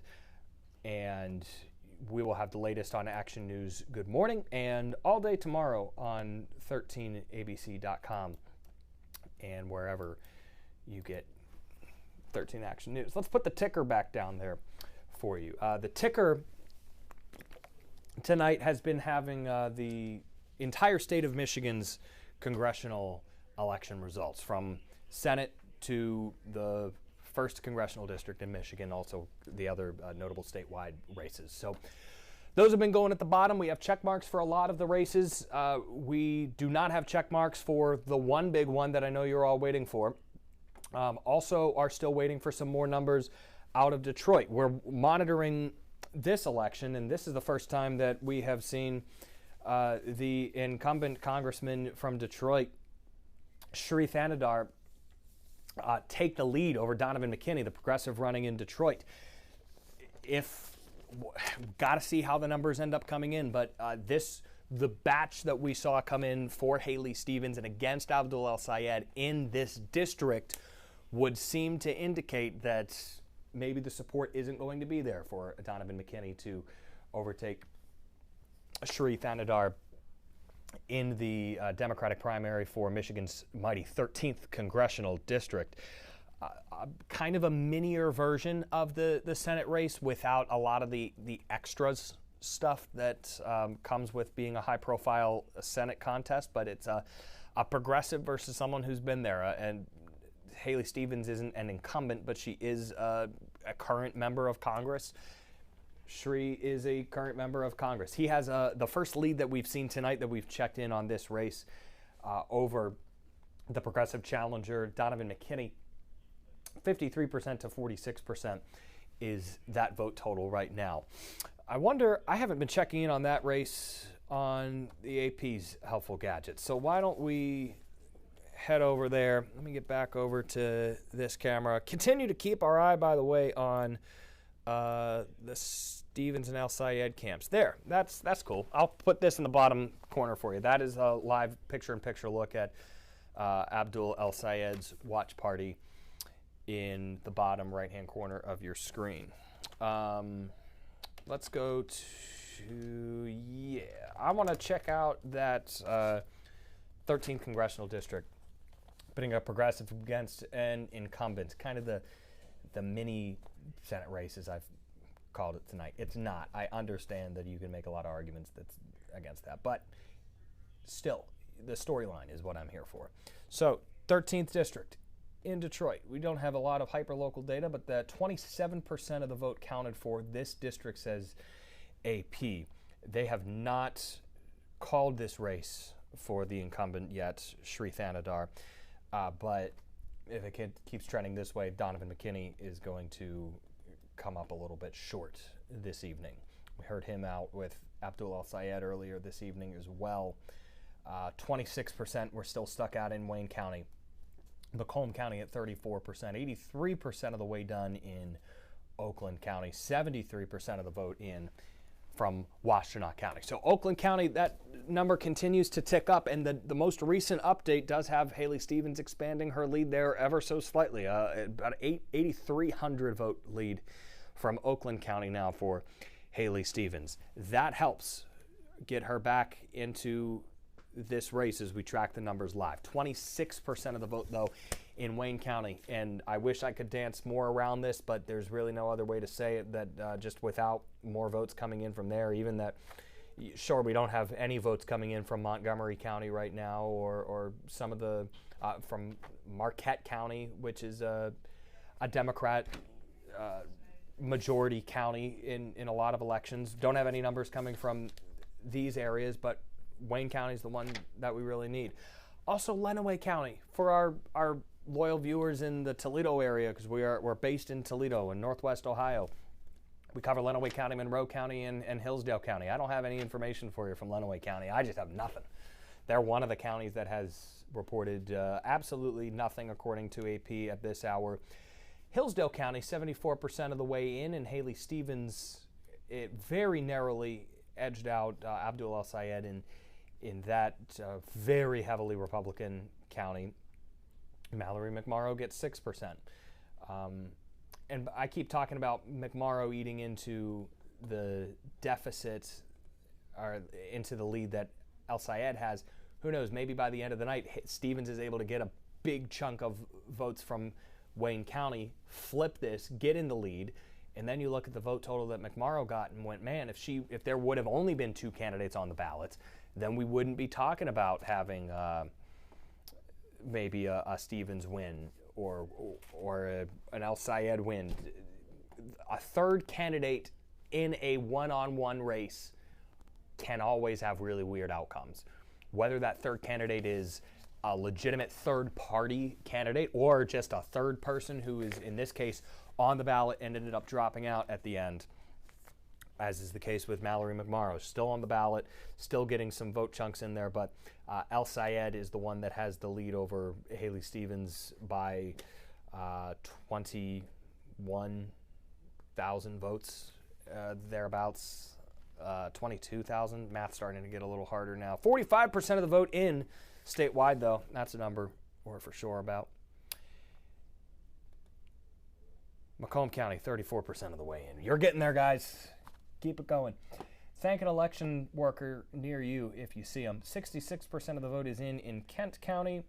Just traveling along, going west to east here. Ingham County, 39% of the way in. Livingston County, 84% of the way in.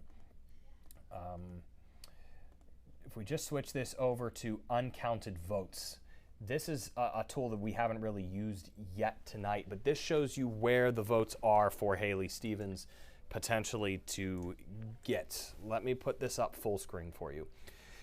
The giant circles with the dashes through them, these are uncounted votes.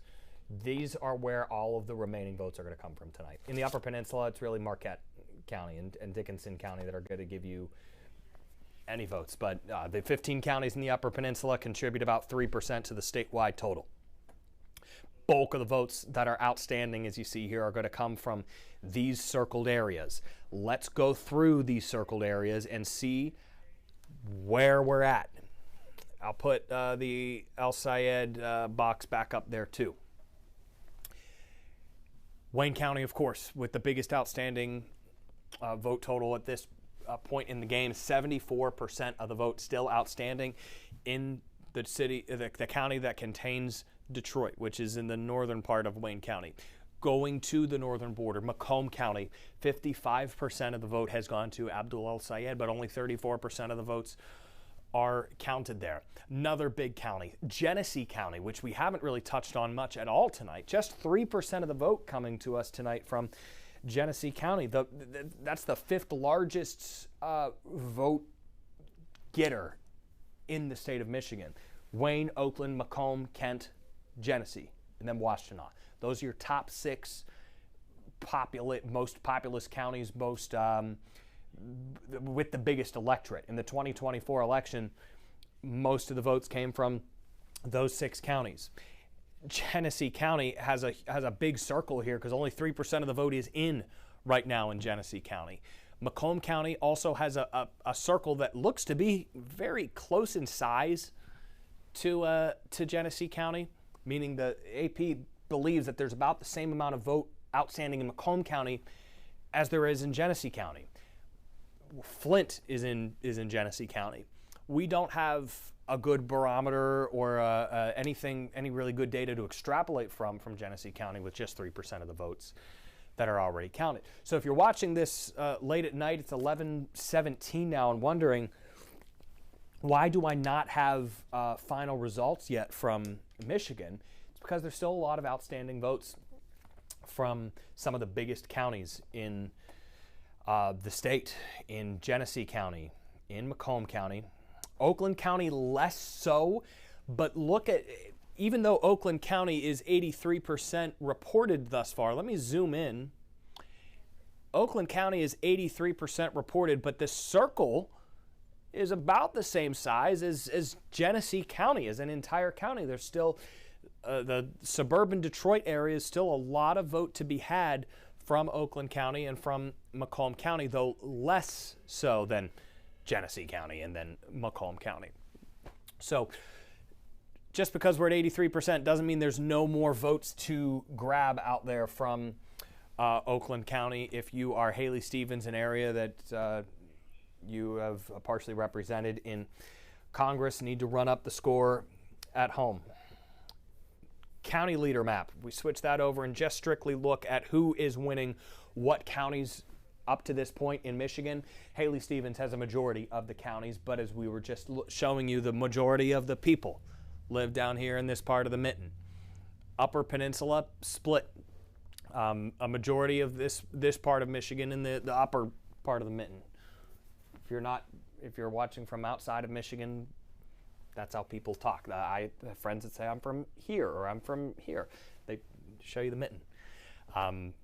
Haley Stevens gets a bulk of those counties in that part of Michigan. But down here where the majority of the people live, it's Abdul El Sayed who's carrying a lot of these counties. Healthy lead in Clinton County, right? 8-3, the vote total in Clinton County. So we're still waiting on a lot of these counties, and we're going to have to wrap it up here shortly on the live stream as we wind down our Tuesday and get ready to look ahead to November in this election. But the counting process is not done yet. No way of telling when it will be done. And I don't have any information from anybody who says we're going to get something at a certain time. So we're just left in the dark. We don't have anything definitive to say one way or the other that, hey, we're going to get an extra 50,000 votes added in from Wayne County here in the next 10 minutes, or we're not going to have another update from Wayne County the rest of the night. That's not true. You will get more numbers from Wayne County.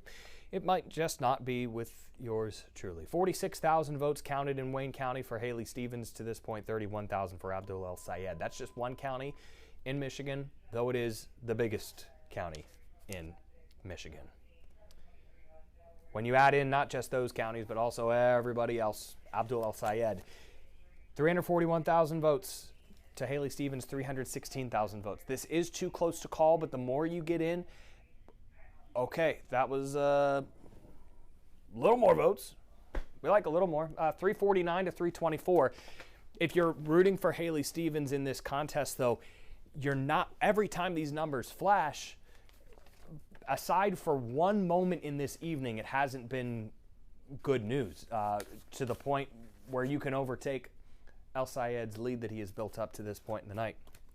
And all of that really is moot. Like, this isn't a race in the traditional sense that, like, whoever is somebody is winning across the first 400 meters, and then the next 400 meters another candidate wins.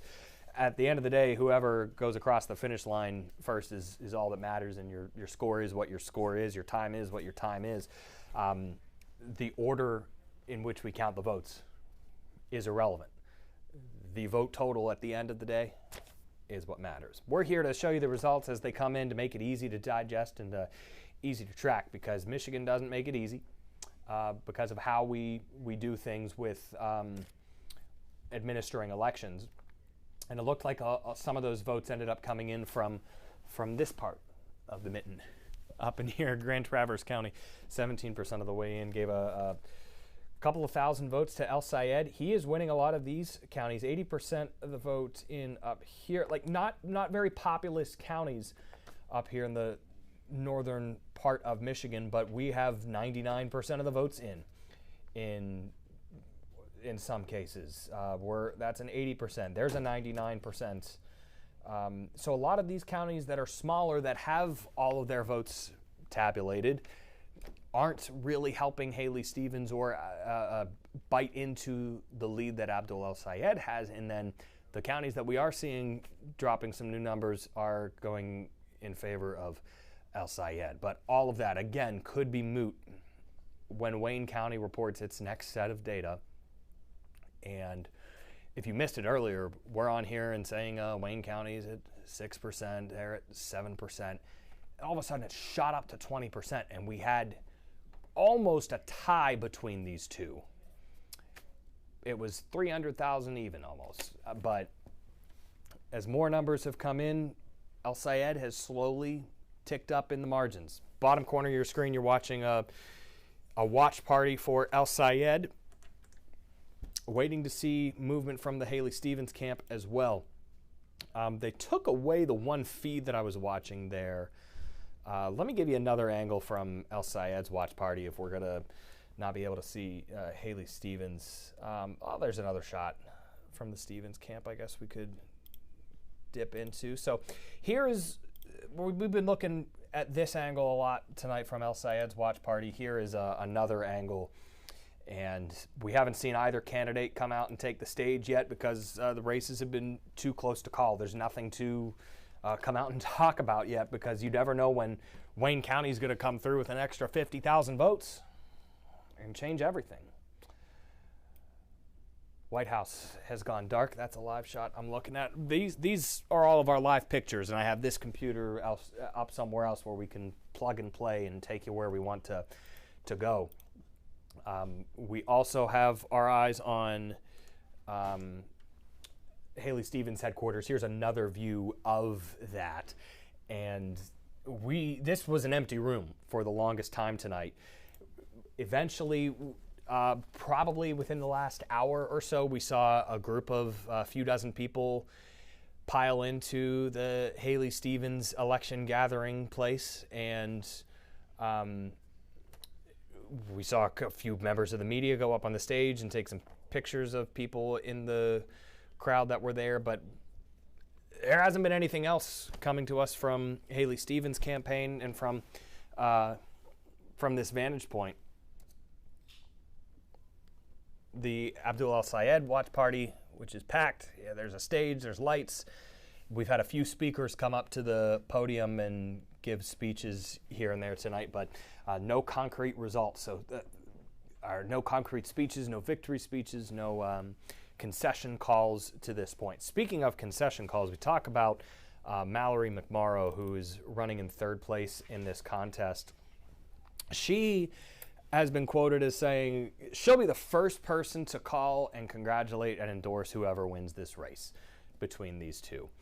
And she's somebody who was thought to be a rising star in the Democratic Party, but once she got into this race, just couldn't muster up enough support and was polling in the single digits, ended up dropping out, and did not endorse one of the two candidates in the race, but it narrowed the undecided pool. It gave people one less option here, and she has said what we have heard the other two that you see behind me say, that whoever wins, she will support and endorse and help win in November. Democrats say that they will be united in their effort to try and defeat Mike Rogers in November. Mike Rogers is the Republican nominee who ran unopposed this evening. Let me play you a soundbite from Haley Stevens on Abdul El-Sayed and on Abdul El-Sayed on Haley Stevens that they both said earlier today. Nation, whatever, I'm a sitting Democratic Congresswoman, till January 2nd of next year, whatever he wants me to do, should he get the nomination.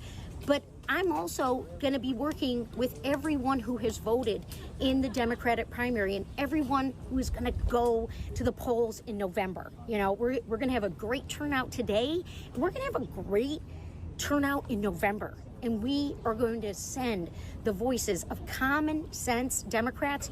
My opponent, and I do agree on something, he has denounced socialism, just as I have. We're not a socialist country. He's a proud capitalist, as am I. Abdul has said that. I know he campaigns with some people who do the socialism, but yeah, Michiganders don't want that. They want to be small business owners like my parents were, right? They want to build the American dream. We've got a lot of people who came to this country who escaped socialism. There's a lot more that unites us than divides us. And I'm calling on everybody who voted for me, voted for her, sat this one out, to decide that we have to make sure that Mike Rogers never sees the inside of the U.S. Senate. He likes Florida. He needs to move back to Florida. He can go golf in Florida with his golf buddies. But, for his trouble in running, I'm going to make sure all of his golf buddies know everything about what he's done. So it's going to be fun. All right, so that was Abdul El-Sayed and Haley Stevens earlier today, both saying they'll support the other when all is said and done. And Haley Stevens, she didn't say I'll go campaign with him. She said I'll do whatever he wants if he ends up winning. And that's kind of back to, not to bring everything back to Ohio, it's all Ohio, it always was, says the meme. Governor Mike DeWine is somebody that I've covered for 6 years now, and he is somebody who will joke and will quip, but it's legit about politics these days, and he's an old Republican establishment figure. Says when it comes to the election, I'll do whatever you want. And what he says he means by that is, if you want me to be for you, I'll be for you. If you want me to be against you, I can do that too. So whatever you think you need, I can do as Governor Mike DeWine. So that I think is what she says there when she says, I'll do whatever he wants. If he thinks that it would help him to have her against him, which won't be the case for the general election, then so be it. But that's something that I've heard Governor Mike DeWine say in some cases. Well, will you support this candidate? Well, I don't know. If he wants me to support him, I'll support him. If he thinks it'd be better if I'm against him, then so be it, and that's what I'll do. So I'm going to wait around here for only a minute or so more and wait to see what ends up happening with Wayne County. If anything happens, then maybe that keeps us on for a little bit longer. But barring that, with 52% of the vote in, still too close to call in the state of Michigan tonight. Some more of these counties in the upper part of the mitten keep getting filled in, but we are not seeing Haley Stevens eat into the vote lead that Abdul El-Sayed has to this point. And we did see, okay, maybe Wayne County's going to keep me up. They did just dump some more votes to take us from 26,000 to 32,000, or 32%, from 26% to 32%, I should say. Here's where it stands, 55 to 39,000 votes. But here's the bigger picture, 382 to 358. She still doesn't have enough to overtake El-Sayed, even with that healthy but not sizable new batch of votes. If this ends up being the final margin in Wayne County, 56 to 40, it might be difficult for her to win. But again, still got to wait on a lot of these other counties. Oakland County is now at 89%, and she has a 10,000 vote lead there. That certainly helps. But 10,000, you'd probably like to see that that number be higher. Macomb County, she is not winning as it currently stands. 44% of the vote in over there. We're talking about the most populated counties down here in southeast Michigan that will determine this election. Genesee County, which I was just dogging on for having a single-digit percentage reporting, now at 23% reporting. About a quarter of the votes in Genesee County, and Haley Stevens has 51% of the vote there. That's the sixth largest county in terms of, or the fifth largest county in terms of percentage of overall vote that we saw in the 2024 election, behind Kent, Macomb, Oakland, and Wayne County. And Genesee County, a place where she has the lead right now, but by less than 1,000 votes, fewer than 1,000 votes. So these are the places where, if you're going to watch the rest of the night, that she needs to make up some ground on. 32% of the votes counted in Wayne County at 11:30 p.m. And maybe I jinxed it, because I was saying earlier in the evening that in that 2024 primary election, Detroit reported 80% of its vote by 10:30 p.m. Not the case in this election.